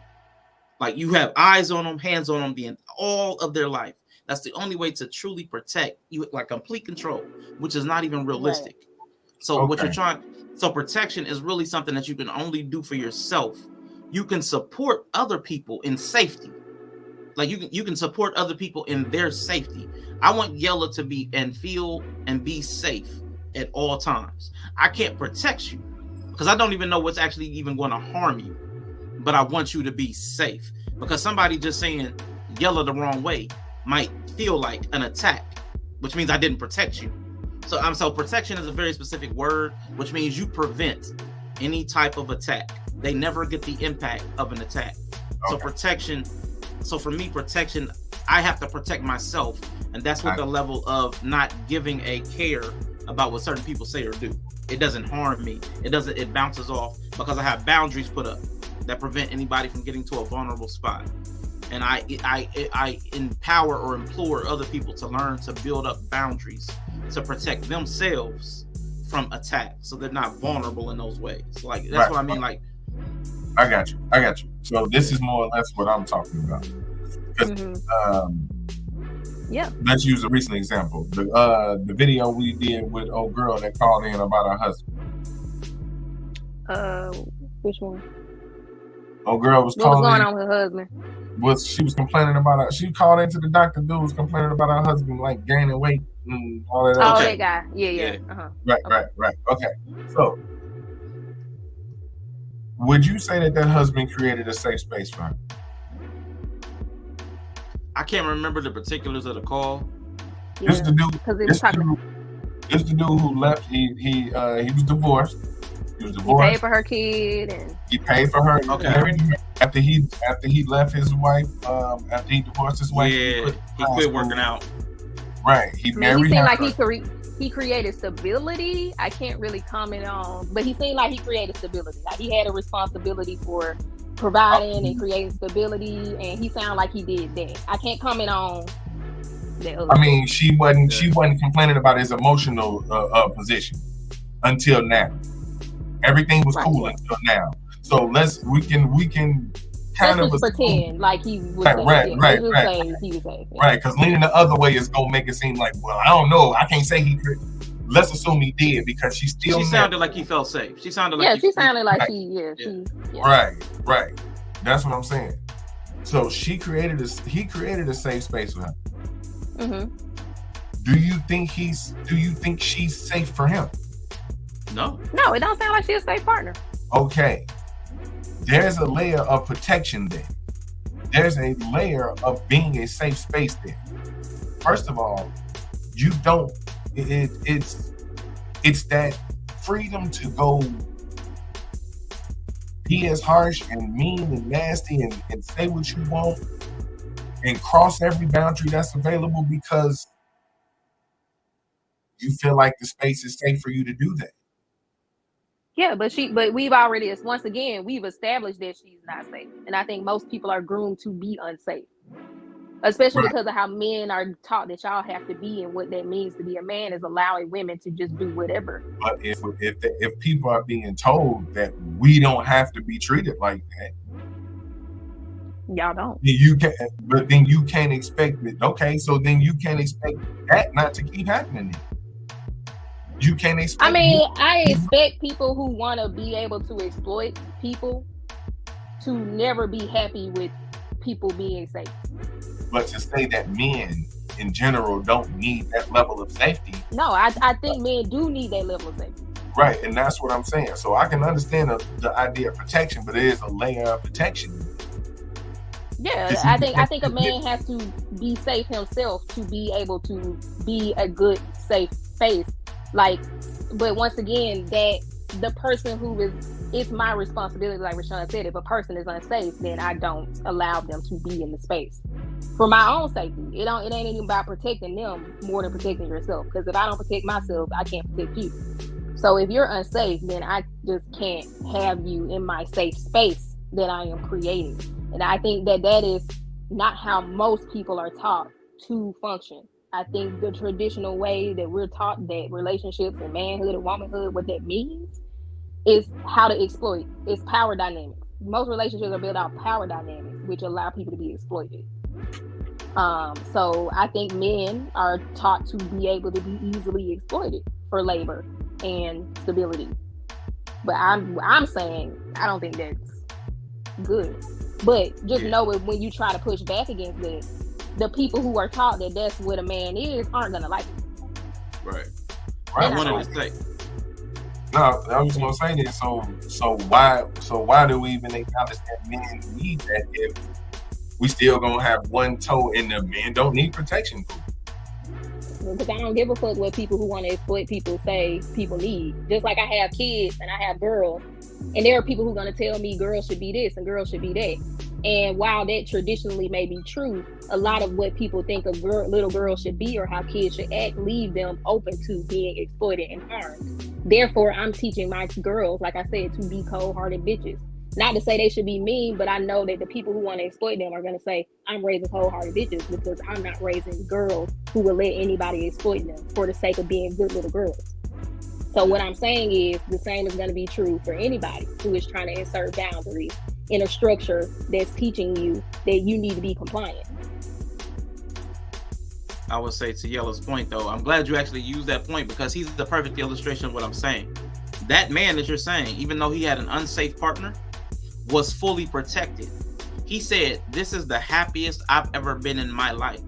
So although she's an unsafe, low character person, he was impervious to it. He was enjoying himself in spite of what she wanted. He did not allow her external desires of how he should live his life to harm him. He was living his best life in spite of how unsafe she was. So that's what I mean by protection versus safety. He was protected. He said, I was enjoying myself. I'm cool. Best time of my life.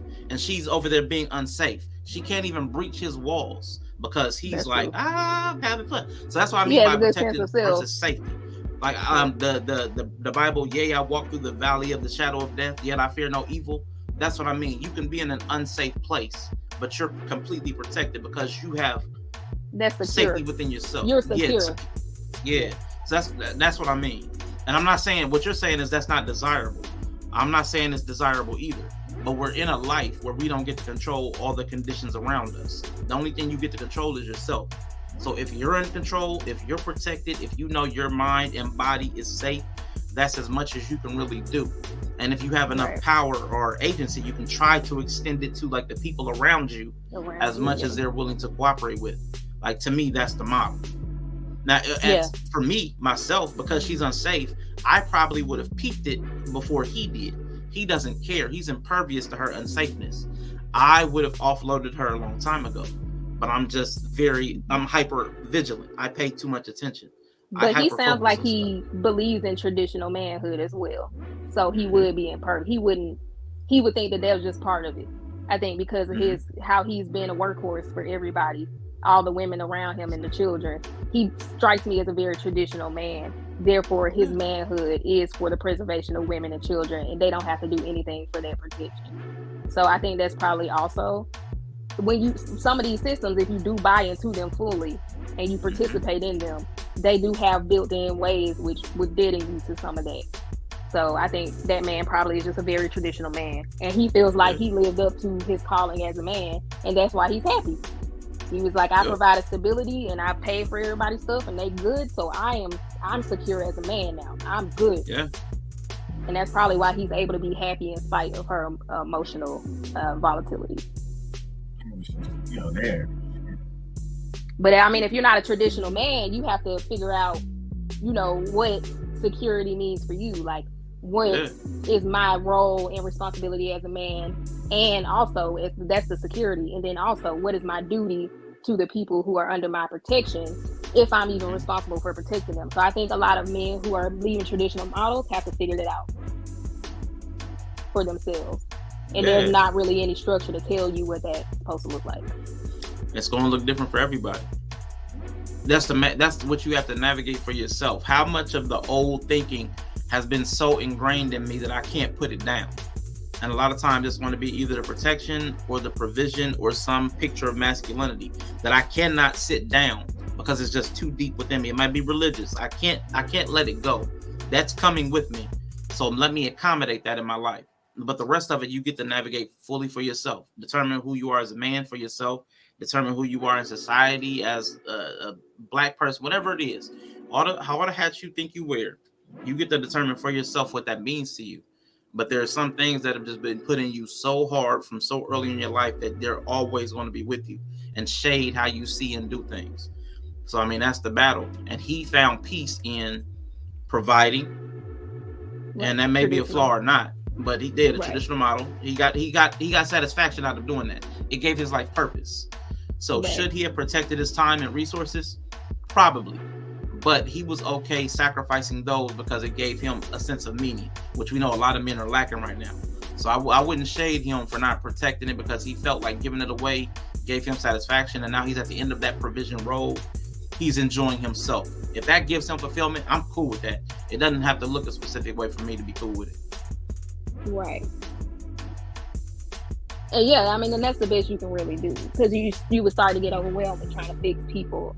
And, you know, a lot of women who benefit from the traditional kind of model where she gets to stay home and he's the workhorse, you know, now she to the end of it and she's not happy, you know, and that's kind of more so her problem, basically. Like everybody's saying, you're going to have to go to therapy. That's your problem because you signed up for this model and he's lived up to it.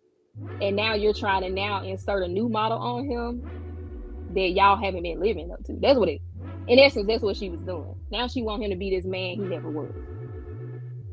And she want him to be this live this model they haven't been living. And that's her problem. That's her fault or her issue. But it makes her unsafe. Yeah. When people say I'm unsafe, I'm unsafe. Do you think it's like a defense mechanism in a small way?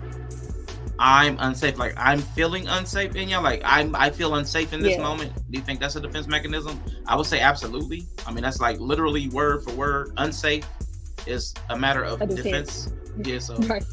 I would say, yeah, if they're saying that, they're trying to defend against something, whether it's real or whether it's perceived. A threat that's real or perceived. Yeah. And now a threat could be real or perceived. They can be real or perceived. But I don't think most people think they're unsafe. So I don't think most people are walking around saying I'm unsafe, because most people think they're safe. Like most people think they're safe partners. Most people think they're just doing stuff, and most people don't think that they're unsafe. Okay, like I took that differently. Yeah. I was just saying, if that's what she's talking about, I don't think most people walk around saying I'm unsafe, because I think most people think they're safe. Yeah, well, to what Bree's saying, I don't think most people think they're unsafe to others. Yeah. But I think almost everybody thinks others are unsafe to them. So when people say I'm unsafe, like I feel not safe, right? I think a lot of people don't use that language, but almost everybody right now is saying that they feel unsafe. Men, women, everybody right now, when you hear their language, everybody is talking from a lack of safety. When men are even like the manosphere, that's them saying I'm not safe. The feminism, that's them saying I'm not safe. Patriarchy is harming me. The men are like, women are harming me. Everybody is feeling unsafe. They just don't use that specific language. Yeah, most people are smelling up my dining room. Hey, you are very welcome, man. Thank you so much, Mr. She Said and Mr. He Said. Here's Tribe Media Group. Again, I support their content, man. Dope creators. I love the couple dynamic. I love seeing people in the space together, man. Just great couple. So, man, go check out Mr. She Said, her channel. Shame Sunday, Mr. He Said, Cerebro Saturday. Here's Tribe Media on Thursday, man. Check them out, man. Putting out a lot of content. Check them out. I mean, I think taking on the burden of creating a safe space is a lot. I think everybody needs to take on the burden of being secure. That is your responsibility, to be a secure person, which is what you were talking about, the inside. Fortifying yourself and boundaries, whatever, so you can feel secure.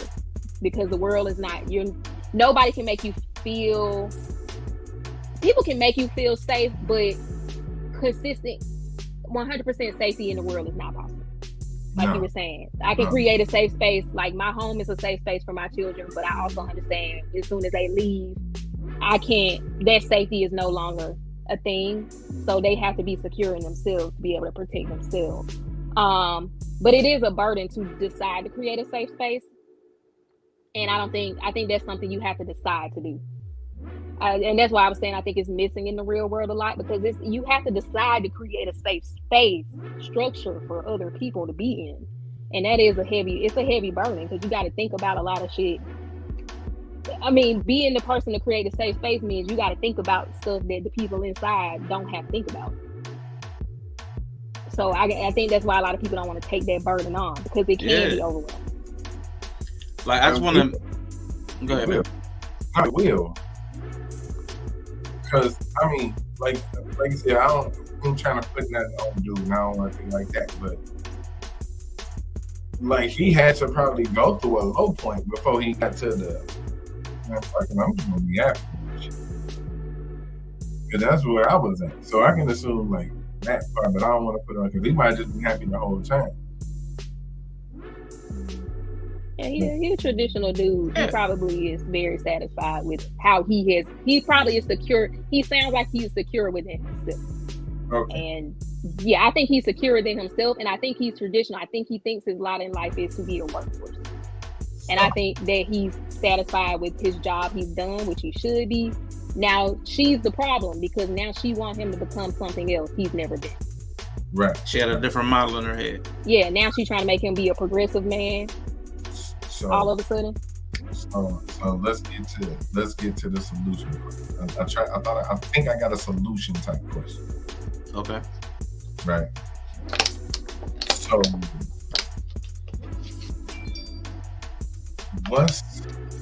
what would be like a good structure to build that balance, right? Because we understand that traditional model don't really work all the time, right? It's a reason why Buddy is in his second marriage as well. You know what I'm saying? So, and we also, and all three of us, we also have conversations about men's mental health. You know what I'm saying? And how that burden can weigh on you mentally, having to deal with your family. So what would be good steps for a man to find that balance with his female? Who he's looking. Right. Because a lot of times that's really what men do be looking for. It's just we can't really say that because we're supposed to be that safe space. Well, I think it would depend on the model. I think people have to be more aware of the programs and models they're expecting and running, because I don't think the traditional model in general accounts for emotional intelligence or health. Right. On either side. The women are called to be a certain way, emotionally intelligent, to be safe partners, and the men aren't required to be emotional at all. Aren't allowed to even emote. They're workhorses, right? So I don't think that. I think if you're stepping into that traditional model, just understand that emotionality is not a consideration at all.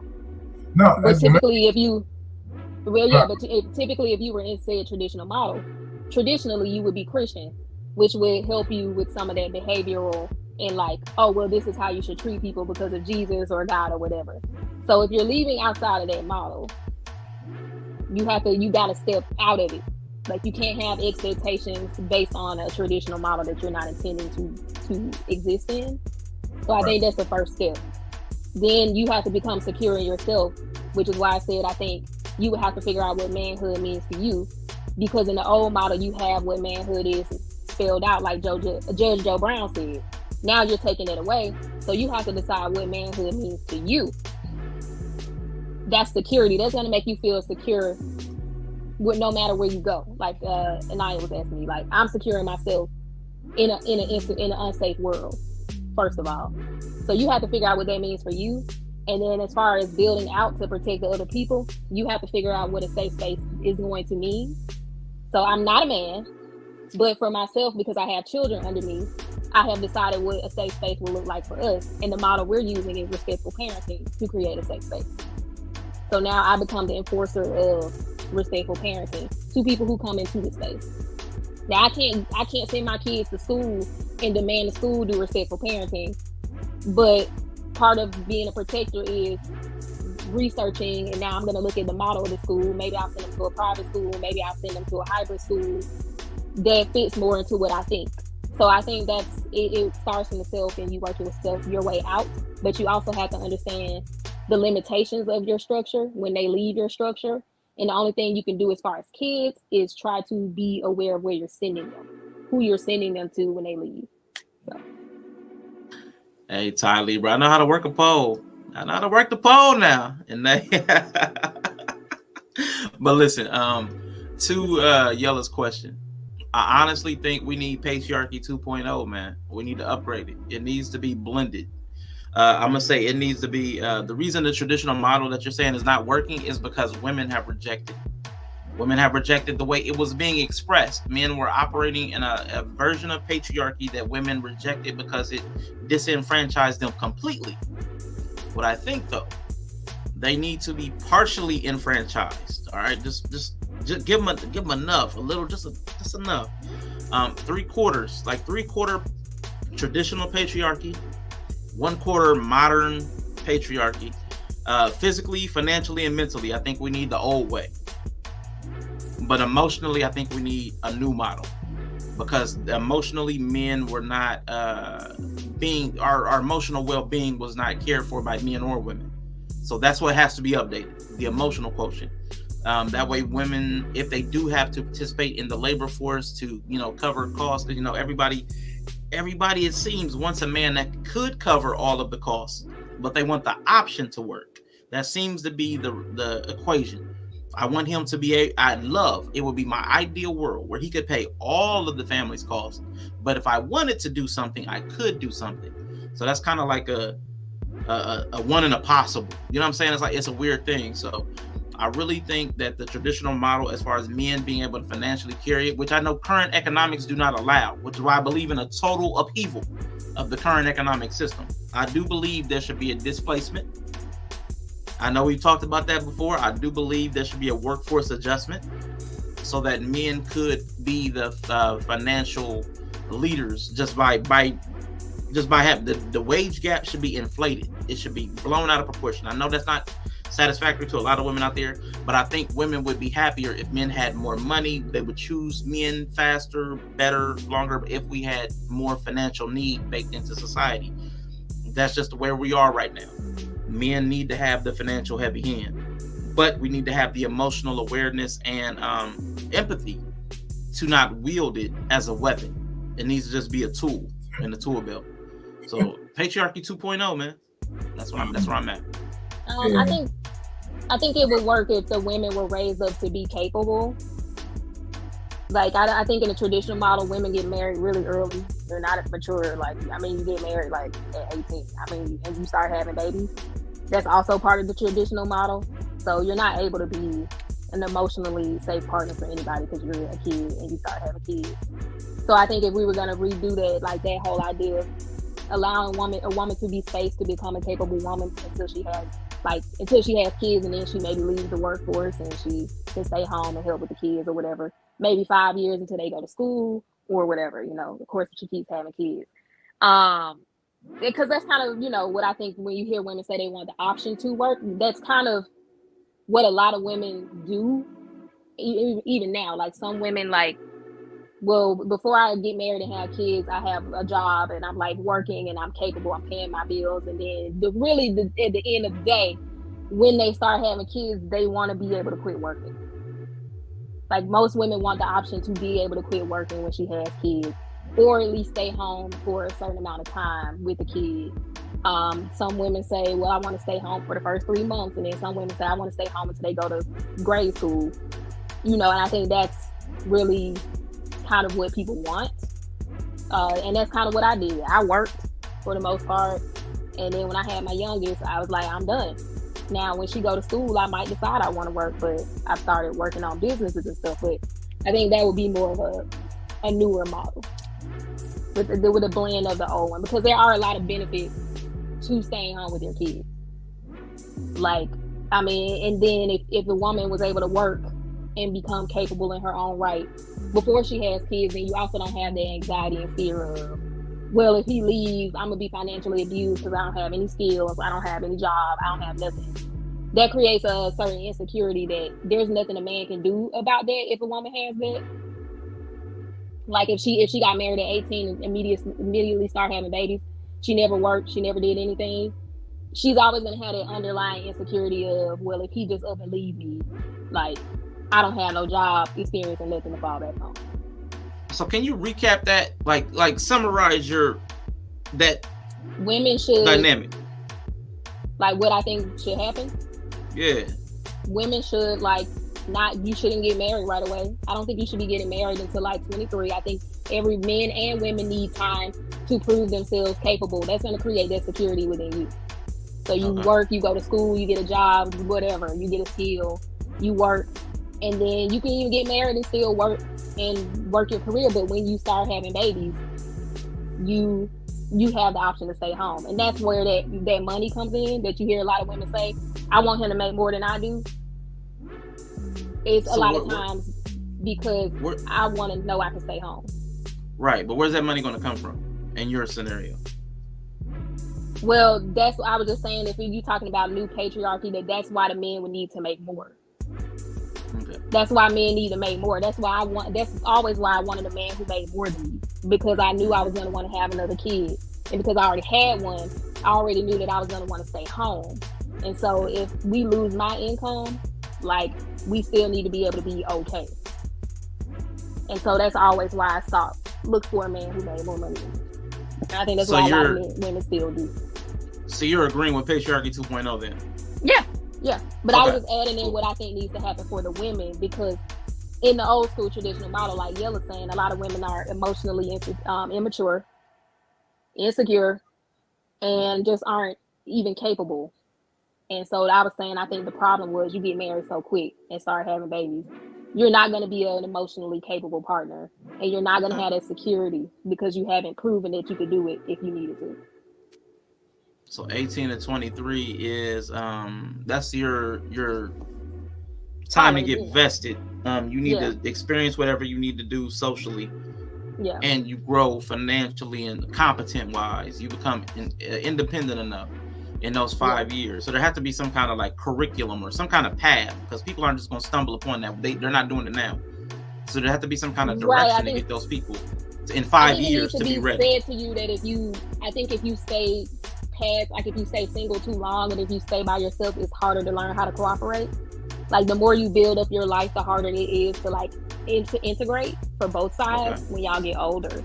So I think that, going to college and all this stuff is great, because like they say, some women go get their degree and they never even use it. They just go off and get married, which is fine, because that creates the security in that woman that, okay, I got my nursing degree. So even if he leave me, my kids aren't going to be fucked.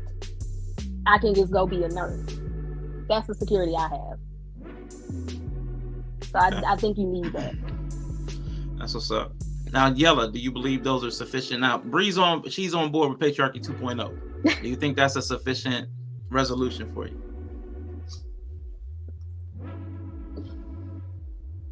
Look at yeah, it actually is. If I was 23. Well, we can't talk about what old people gonna do, because we were raised under a different model anyway. So we're mismatched. But hear me out. It would work for you. No, it won't. It would. My model would, because your income will be hyperinflated. Okay, but that's not gonna happen. So while we, but you can't expect people raised in the traditional model. Hold on, no, I didn't. I really wasn't asking that, because y'all know I ain't asking from no traditional model standpoint. Because most people in our generation, in our age group, has passed the whole the typical traditional model. Yet there's still a lot of traditional requirements along with it too. Yeah, we were raised under it though. Right. So this is what I'm saying. That's been a problem for us. That's cool, and I'm like, all right. But I hate that this might fuck up the algorithm. Don't give a fuck about them little niggas right now. Okay? Because it's folks, I ain't trying to be like that, it's folks in this chat, they're supposed to be watching this too. That's our age and struggle with this same relationship shit. Okay, so what should 30 and 35 and up people do? That's what I'm saying. So if you, because at this point, there is a requirement of a certain level of mutual safe space.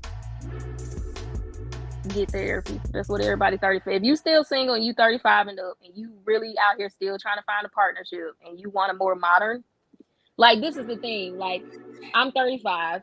Most of us, even though we aren't we not traditional, our parents were, our grandparents were. So we were in proximity to a lot of how we think we're supposed to be are gathered from watching people who were traditional to some degree.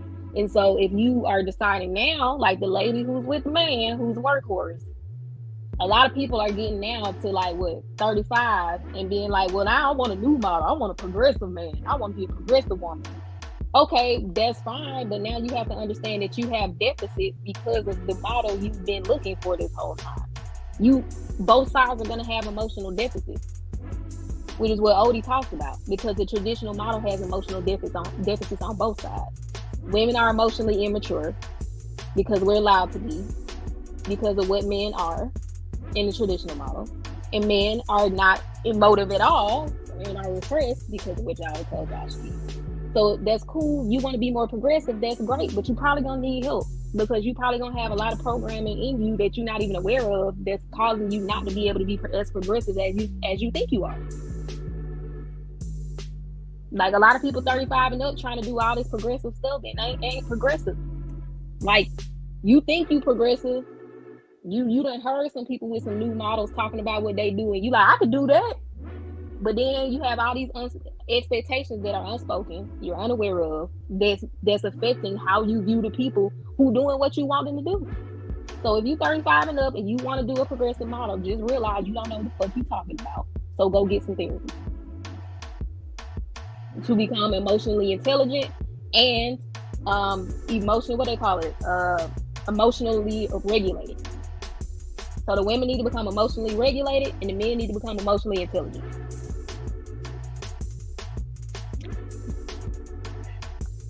So you were looking for a solution for right now, today, that was practical? That was what's the point of women becoming emotionally regulated if they don't have the emotional intelligence?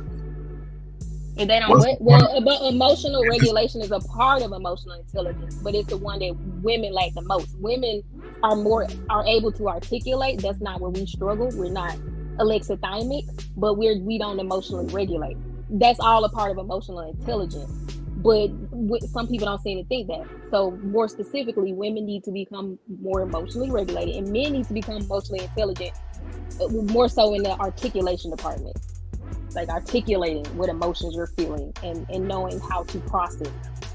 So I guess that was my bad. Both parties lack emotional intelligence. It's just in different realms.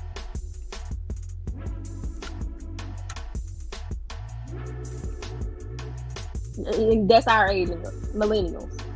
You a millennial, you trying some progressive shit. You don't know what you're talking about.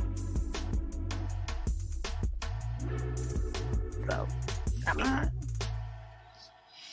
well, or shut up and do traditional.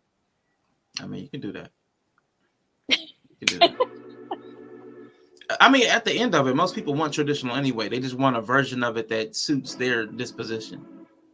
You know, that caters to their particular quirks. That's all they really want. But it's not possible. It's possible, but not with the current way that we communicate. We don't communicate honestly.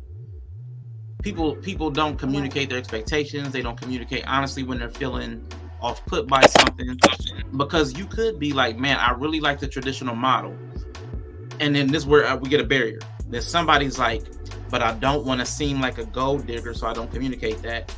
Or dude, like, well, I don't want to feel like I'm trying to control you with money because I keep hearing all this feedback about financial domination. So then we hold back of what we really truly want and feel. Like, man, I want to be able to take care of you. I want, as a man, I've received the program. It makes me feel good to be able to do things for the people I care about.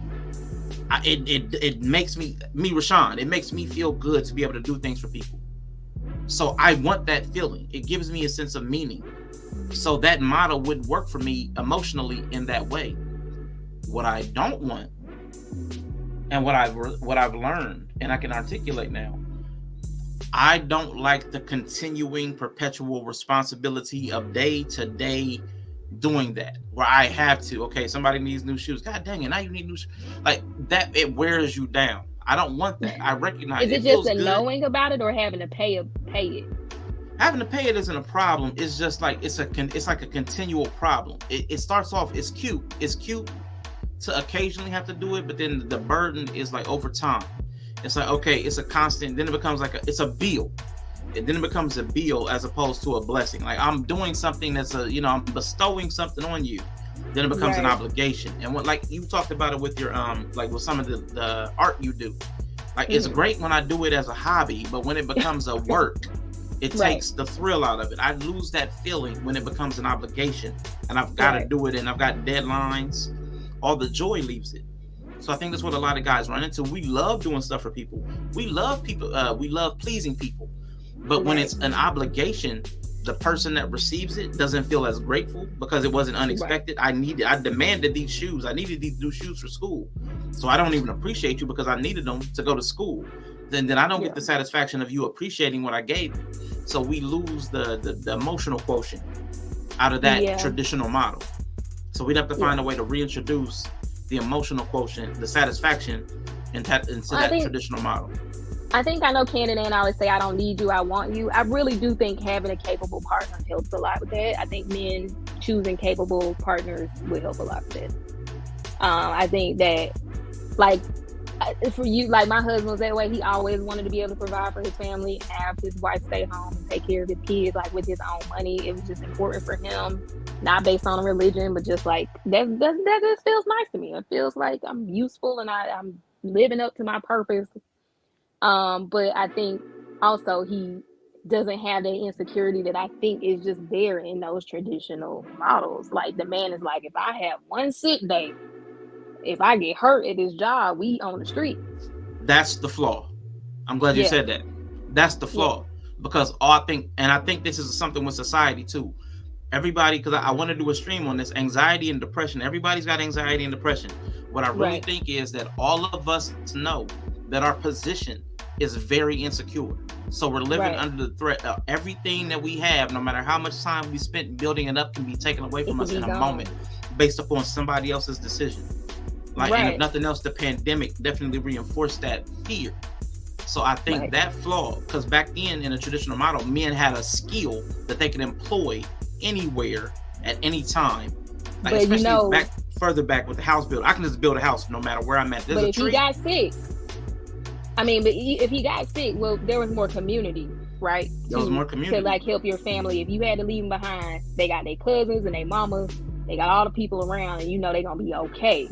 But I think in modern setups, when you talking about these modern people trying to do that, they don't have it. So it's like these men walking around holding their family up, and they one paycheck away from being on the street. Yeah. Think about the average person don't have life insurance. They don't have, if your wife isn't capable, she don't have no degrees. Like, my sister-in-law, they got married at 18. She started having kids at 20. She never went to college. She don't have no skill to fall back on. So if something ever would have happened to my brother, they fucked. They got almost $600,000 house. Yeah. But how many people, even like what we call skills, even the things we call skills now, how many people have been displaced? All these skilled people, how many people have been displaced by an emerging technology? Right. So and that's why skills aren't the same. Right, but I think I think for men, they should seek out capable wives. And I think when you say capable, there's a lot that makes a wife capable. It's not even just her having a degree or whatever. It's her being resourceful. It's her, you should be able to offload something to her to give you some kind of sense of, stability as well. I think there's stability that your partner can provide you, even if you are in a traditional setup, more traditional setup. That's more progressive and probably more than a traditional wife, truly traditional wife would be called upon to do. But I think it creates a healthier balance for people. I just don't see that math working these days, because if she's capable, she's going to, the requirements escalate to the level of capability. Yeah, I think so. The men are always going to be at a skills gap. But I'm just saying, like, as we stand today, it's a lot of people coming out of that era where it was this, or men did this kind of labor specific thing, and they've been displaced. Men are currently displaced. So it would take finding those new jobs that pay a lot, that still are, there are some that still are very male centric, because they're the level of danger that they call, women just ain't really doing it. Like, honestly, what my husband, what my husband does, right? He jumps on roofs. He's roping harness. He goes and climbs on roof. Women, it don't be hardly no women. Like none, because women don't want to climb on roofs. And it's statistically proven that when women have kids, they're averse to risk more. Like, they say women don't even want to ride roller coasters, really, like, after they have kids. So you got that department, like, where he works, there's no women. He might run into one woman every 6 months. And this is an industry that's paying 6 figures easily. And it's not a college degree. So I think it's like helping men find those new places where they can make a lot of money, because it's still, you know what I mean? I mean, of course, there's always a risk that you could lose your job, but I think in the meantime, you try to find something. And then also having a capable partner that understands the risk that you're running to be appreciative of it and set the family up so that if you were to get hurt, you can still have the peace of knowing your family ain't gonna be on the street. I feel like that's all you could really hope for. Yeah. If you feel like that's your lot as a man to like go out and do this job and like it's risky, I feel like the kind of peace you can have is I got health insurance if I get hurt, got life insurance policy, all this stuff I work for isn't going to go down the drain with me passing. I think that's an important thing to have. It is, like you said, most of us don't have it. There's a lot of mess, but I know within the next 40 minutes I'm gonna be out of here, so I kind of want to pivot. Cool. I want to pivot. Yellow, you still with us? He went to sleep. I think Jesus is gone. Oh no, he's coming back again soon though. Oh, and don't have babies if you don't make a lot of money. I wanted to pivot to what we did on Niche Show. I wanted to get y'all superhero powers. I wanted to introduce Critically Drinking chat. I wanted to introduce y'all to what Niche Show had me doing on his thing. So everybody in the chat who's still available, I need to know what your superpower will be if you could choose one. And what we're going to do is we're going to add a caveat. You're going to have a superpower, but we're going to choose a condition for your chosen superpower. Oh, no. We're going to demonstrate that up here. Yella and Bree, I want you to name what your superpower would be. And then the two of you get to name that caveat so everybody knows what we're about to do to them. Oh, I'm scared because Yella's a troll. But I want to teleport. Okay, Bree wants to teleport. So Yella, what is the condition under which she can use that superpower? Every time you teleport, you lose all the hair on your head.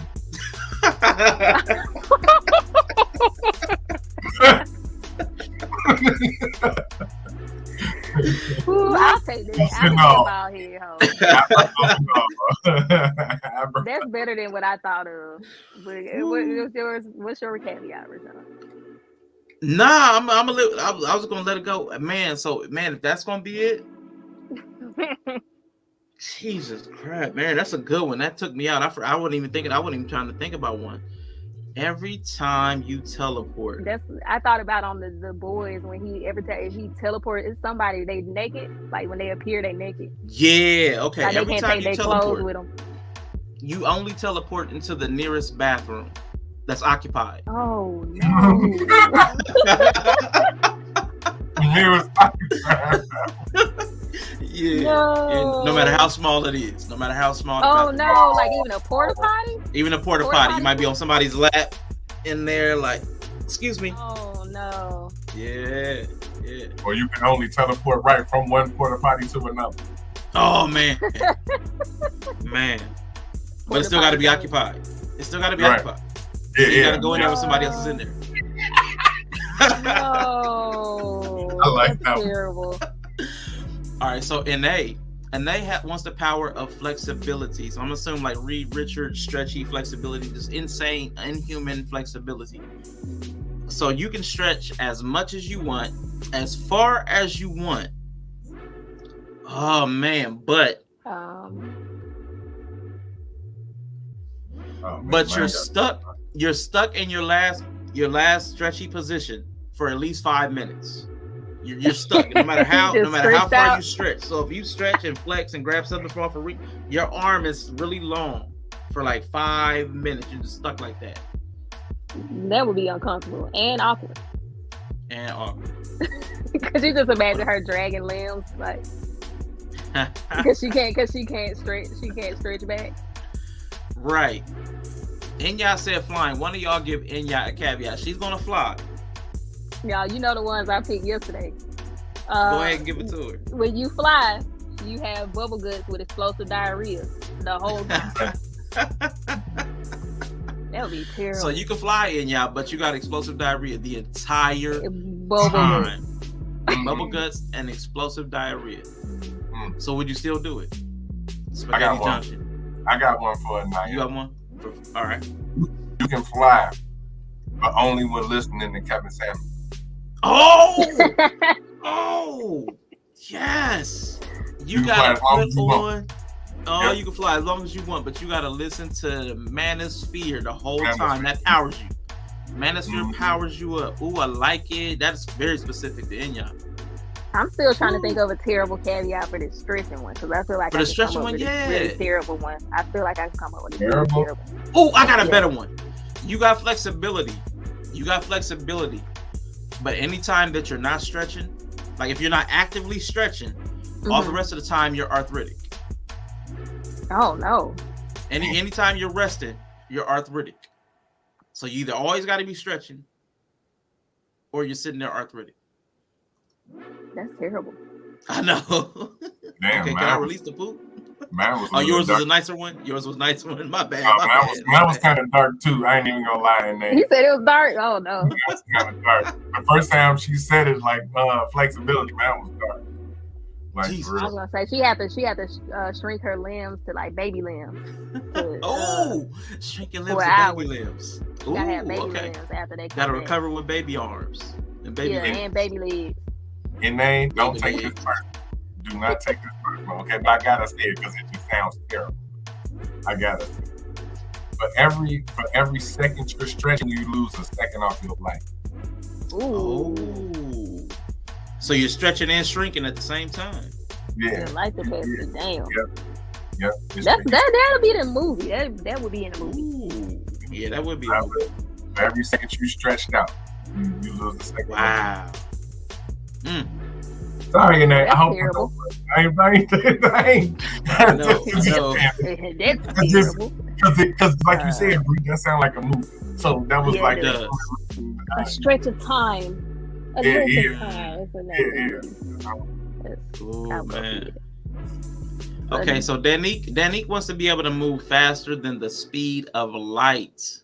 Everybody, what is his condition? You can't see where you're going. Ooh.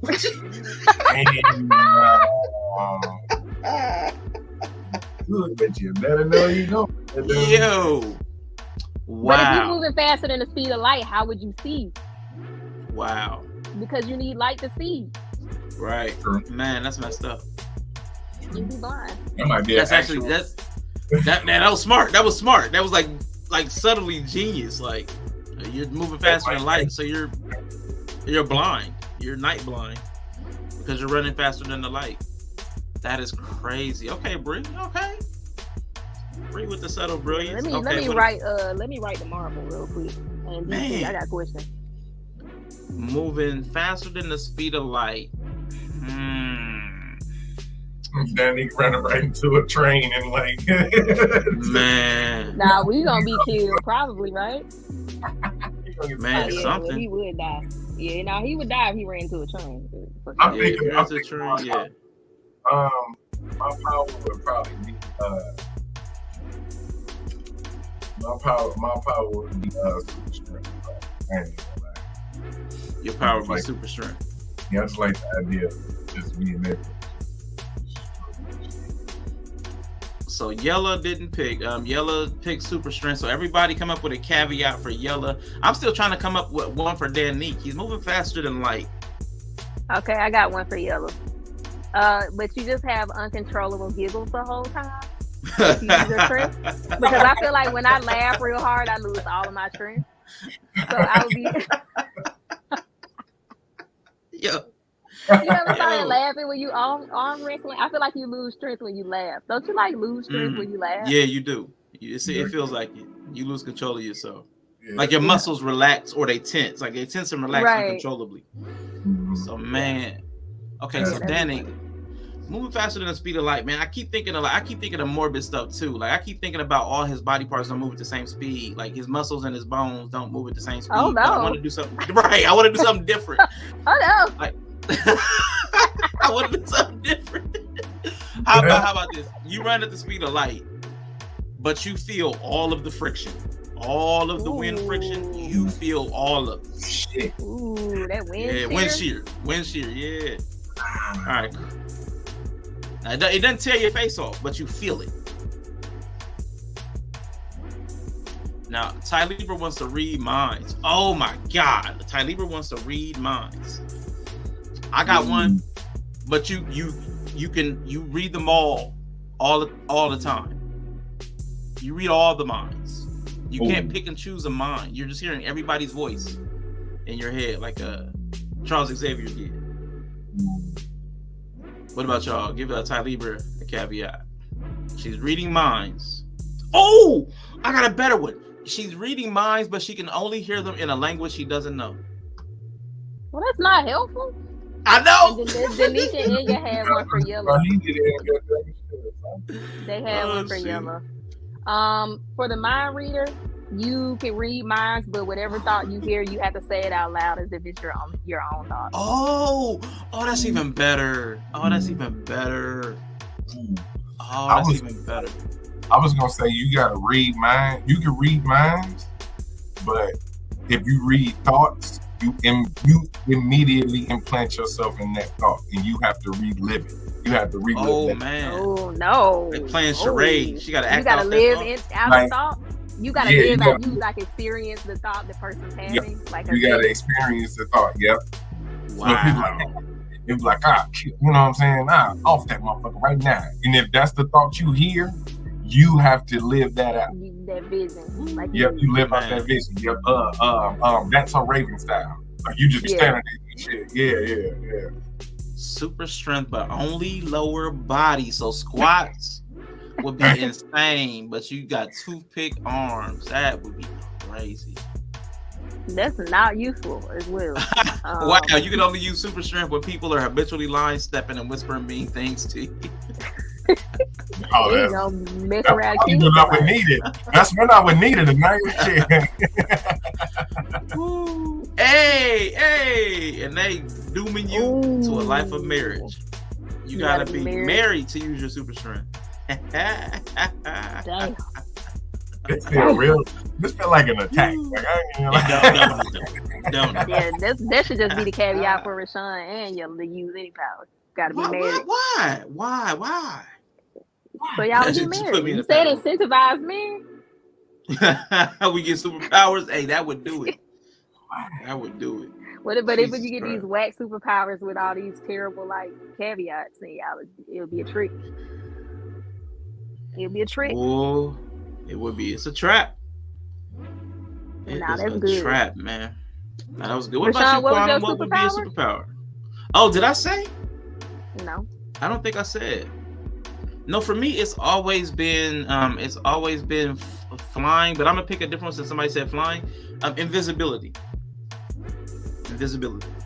Okay.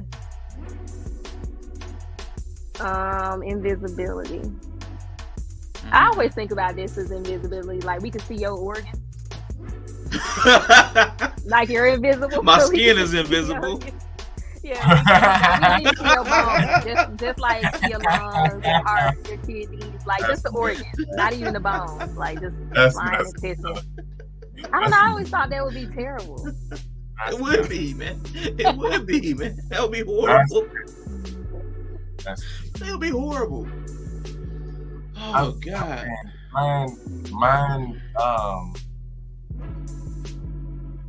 Mine is something similar. How you said moving at the speed of sound, but you feel the move. You feel the windshield. Yeah. Okay. So you can turn invisible, but gravity makes you 100-fold, like 100. Oh Jesus! So I collapse. Yeah. If I turn invisible, I'm gonna collapse into a patch. No, you're gonna be stuck on the floor. Yeah.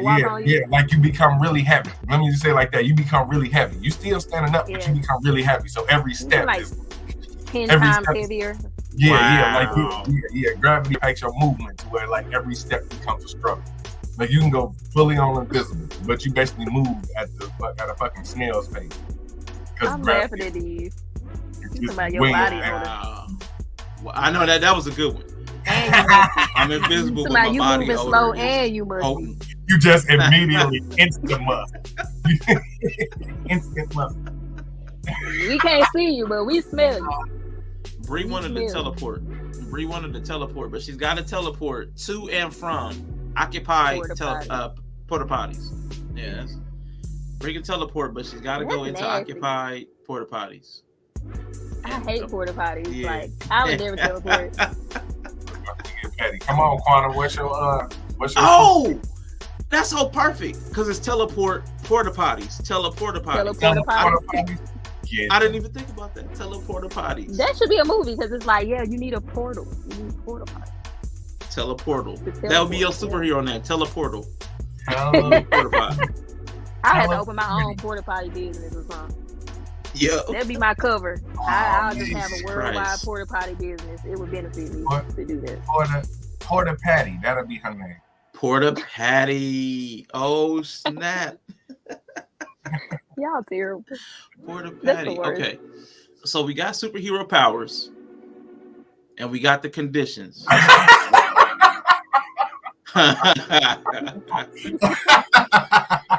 But I couldn't say nothing. It's like them nightmares I have where I'm talking and like my words won't come out.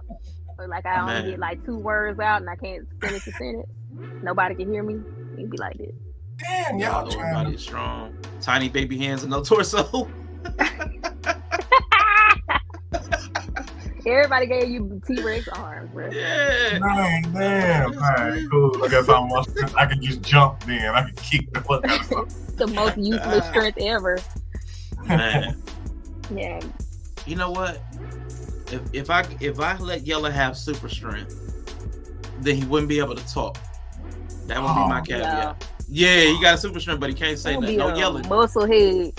He'd be a mute muscle head. Muscle head. Go on there and lift that church up, boy. That'll be all that you do. He'd have to gesture in all caps. He'd be like the Green Mile. Man, oh man. Literally. Oh shoot. It's America. Yeah. So I do gotta ask y'all now. Everybody's got their superpower. Danique's moving the speed of light. Ty Libra's a mind reader. Inya, what did Inya do again? I can't remember. Flying with bubble gum. Inya was flying. I'm invisible. Bree teleports. Yella has super strength. Quantum refuses to give us a superpower. But everybody, what is your superhero name based upon your power? Well, I'm Porta Patty, so. Yeah, you're Porta Patty.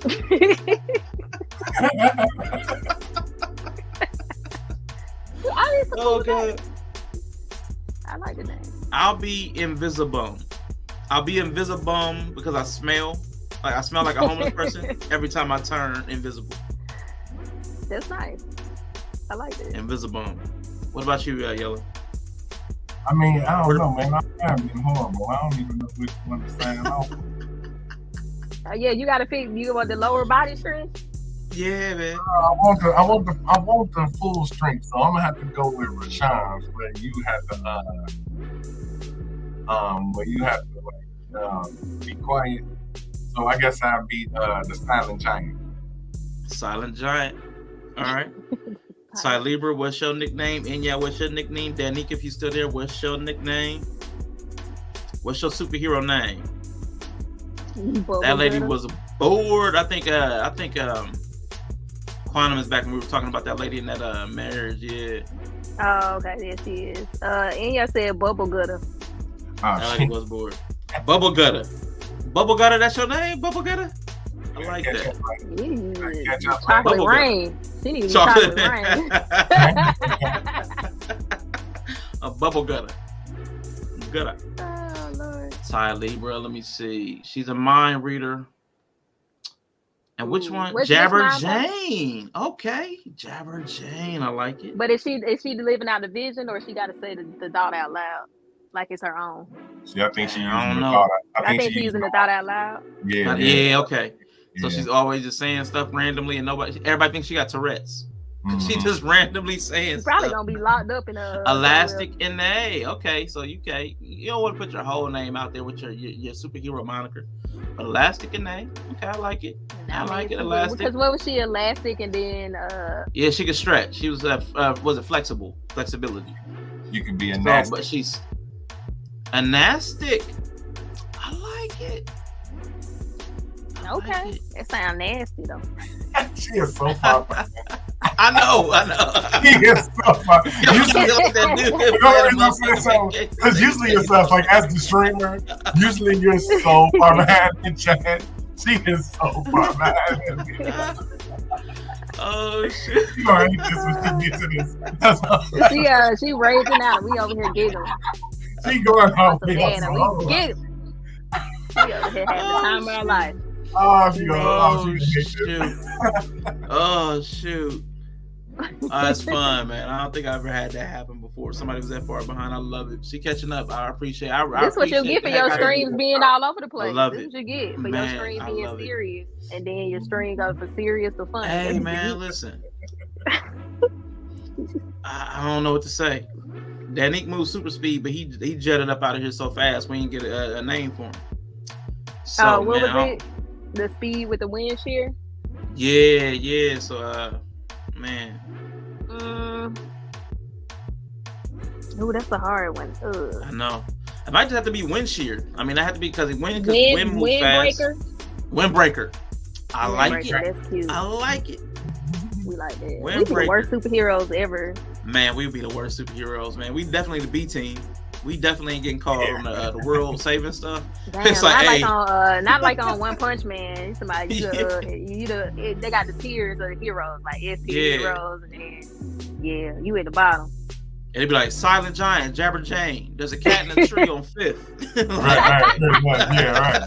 That's gonna be my super strength this fall, I guess. Yeah. You just rip the tree out of the ground. Just shake the cat out. Boy. Doing public services. We basically gonna be like, we gonna be glorified city. They'll call us to clean up the catastrophes. Like they'll call us to clean up after the S tier heroes get the city. Actually fighting bills. Gonna be glorified streets and sanitation. Invisibum, Porta Patty, we need a head count at the parade. Like,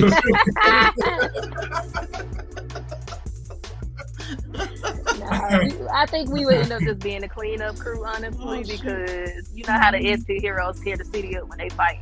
They'll be like, "All right, Silent Giant, you're on. Go pick up this rubble." Man. Bubble Gutter, Anastic, can you please go pick up Timmy? He missed the bus. Please get Timmy. Get Timmy home. We're gonna be running errands. I think Inya would never. I don't think Inya would ever be called unless she can work. They probably put Inya in the country. Oh shoot! She can fertilize fields. She can fertilize. She can fertilize fields. They'll be like, they'll call her to fly over some crops. We useless. We are useless. I mean, she has explosive diarrhea while she's flying. She gotta work in Iowa or something. She gotta be in yeah, you're right. She cannot be in New York. She cannot be in New York. Chocolate Rain. Chocolate Rain is responsible for increasing the numbers of farming and single-handedly increasing the muddy butt. Yeah, she'll be flying over fields for sure. Yeah, she can't be in the city. That would be an E. coli outbreak or something. Nah, I would have to shoot Inya down. Everybody be trying to shoot her down. Everybody be shooting at Inya. Silent Giant, we need you to throw something at Chocolate Rain. Knock her out the sky. Get her out of here. My God. I'm sorry, Inya. Don't take it personally, but if I saw you flying over my house, oh no, you don't. You must be flying the south. All right, we can have Vinay reach up there and grab her. Goddamn. Yeah, there you go. Just hurry up. No, she might not want to grab her. She might not want to grab her. Oh no. Yeah. Not without gloves. Not without gloves. Yeah. Not without gloves. Yeah. Hey. Like I said, they gonna have them rubber gloves from Inya's wrestling character. the dishwashing gloves. She can grab Inya. That is so terrible. That is so terrible. Y'all wrong for that. Sorry, Inya. We gave you the worst. We gave you the worst. No, you're not the enemy. You just gotta work in like Arkansas. Yeah, it's like the Human Torch, right? He can't be effective everywhere because he's fired. He would basically burn down everything. Yeah, so he got to use his powers wisely. You know what I'm saying?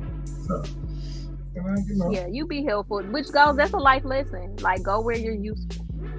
Man, Go where you're useful, man. Go where you're you're useful. Sure. Don't try to be Chocolate Rain in New York. Go to Arkansas.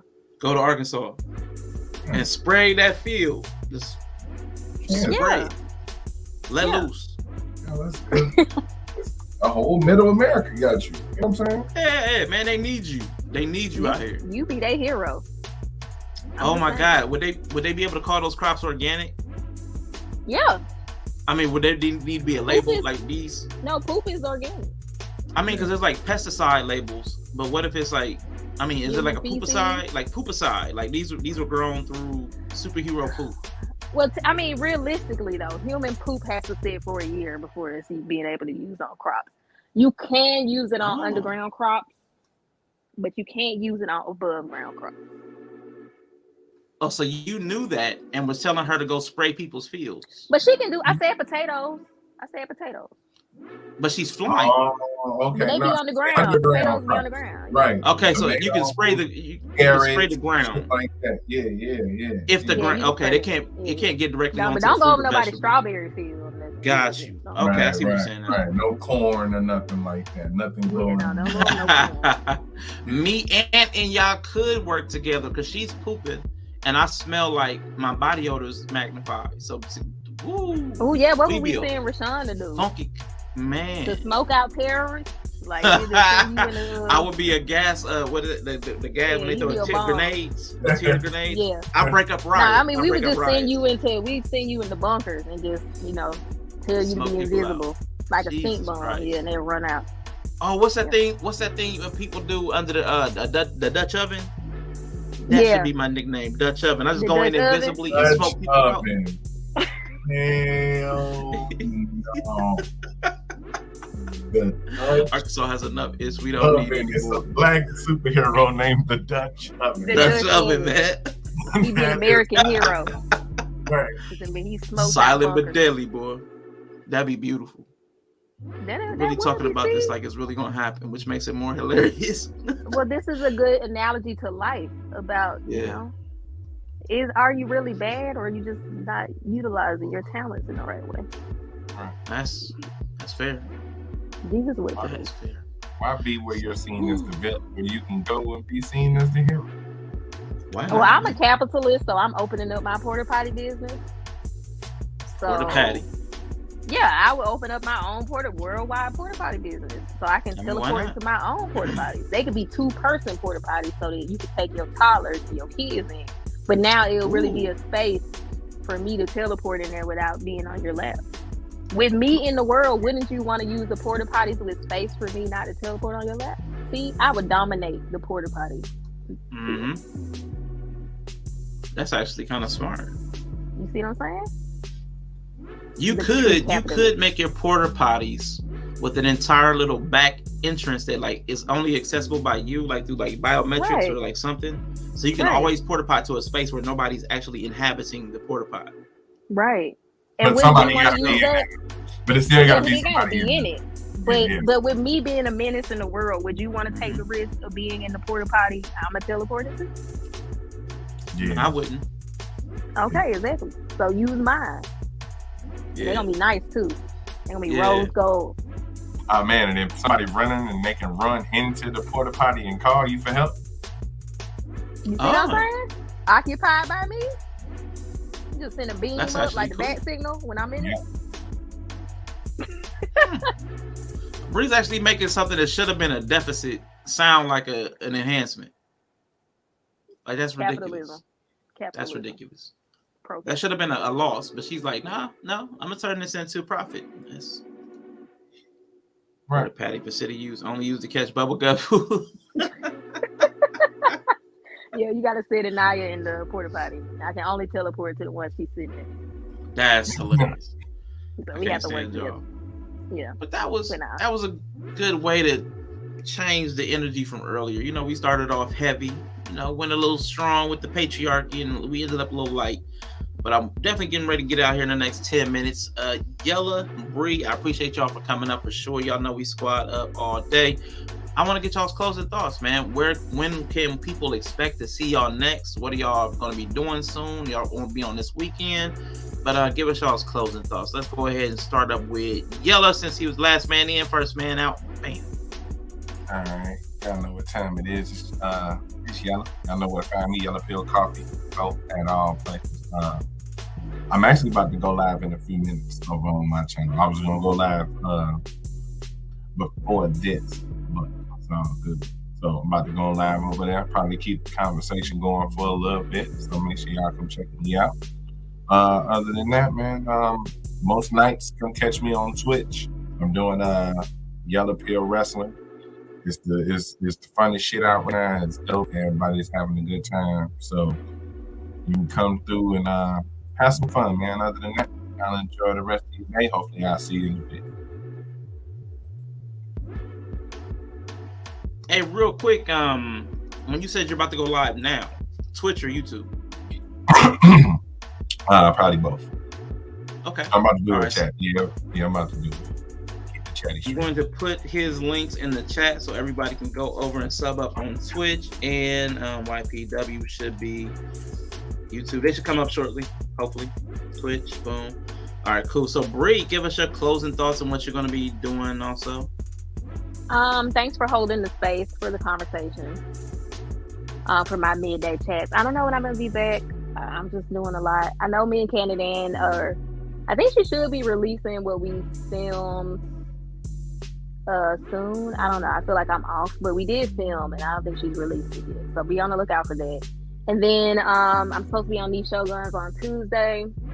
But between now and then, I don't know if or when I'm gonna go live. I'm just taking it day by day. Okay. So like that's what my therapist would say. So that's what I'm doing. So pitch me when you pitch me. That is not. What? That was so aggressive per the avatar. Hold I'm up. just saying, like I'm just so mad at my life right now. Catch I'm me when here. you catch. When you see me, definitely you'll know I'm here. Go check out my website though. I've been doing a few blog posts related to the website. I have 3 blog posts up now. Support your girl. It's just relating to fashion and styling and DreamCon. So it's related to what I sell. Check out my blog. That's it. It's at KawaiiForTheCulture.com. Kawaii for the culture. Man, check out her website for real, man. She just edited it up, man. It looks stunning. So, man, go check out KawaiiForTheCulture.com. Check out her website. Check out my demo. Candid Ann, still in the building. I'm literally editing it today. Like, right now. So, appreciate all of y'all for being here. See y'all soon. Go over there and hop in with Yella. I'm about to go pick up my nephew for some family day. So, we about to kick it for a minute.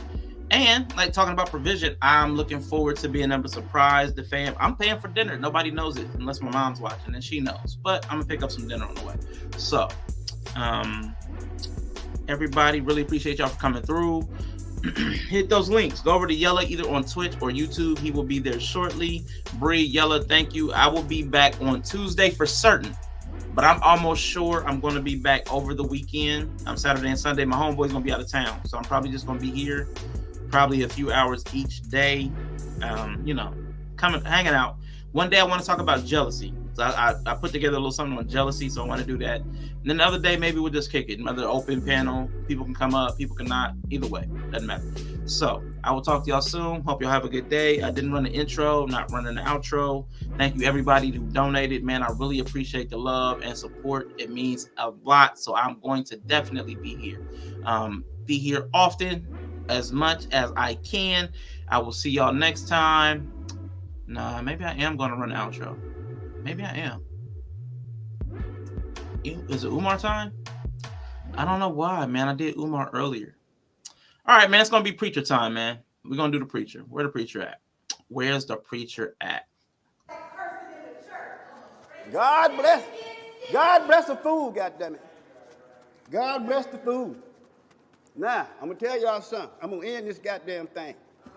Look, where's that goddamn money bowl at? Who got that money bowl? We taking that money right now before you leave this bitch. We ain't leaving out here for free, motherfucker. Where that money bowl at? Don't have me to fire this bitch off now. Where that money bowl at?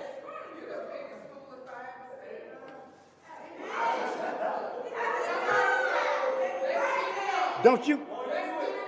Look, don't make me shoot it. All right. Officer Tuckerson was already a dead motherfucker. I don't mind shooting another motherfucker. Oh, shit.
Before we get out of here, I just had to acknowledge that no matter what on Critically Drinking, it always comes back to butt stuff. Companies are paying up to $1,500 for people to donate their poop. Good night, people. Peace.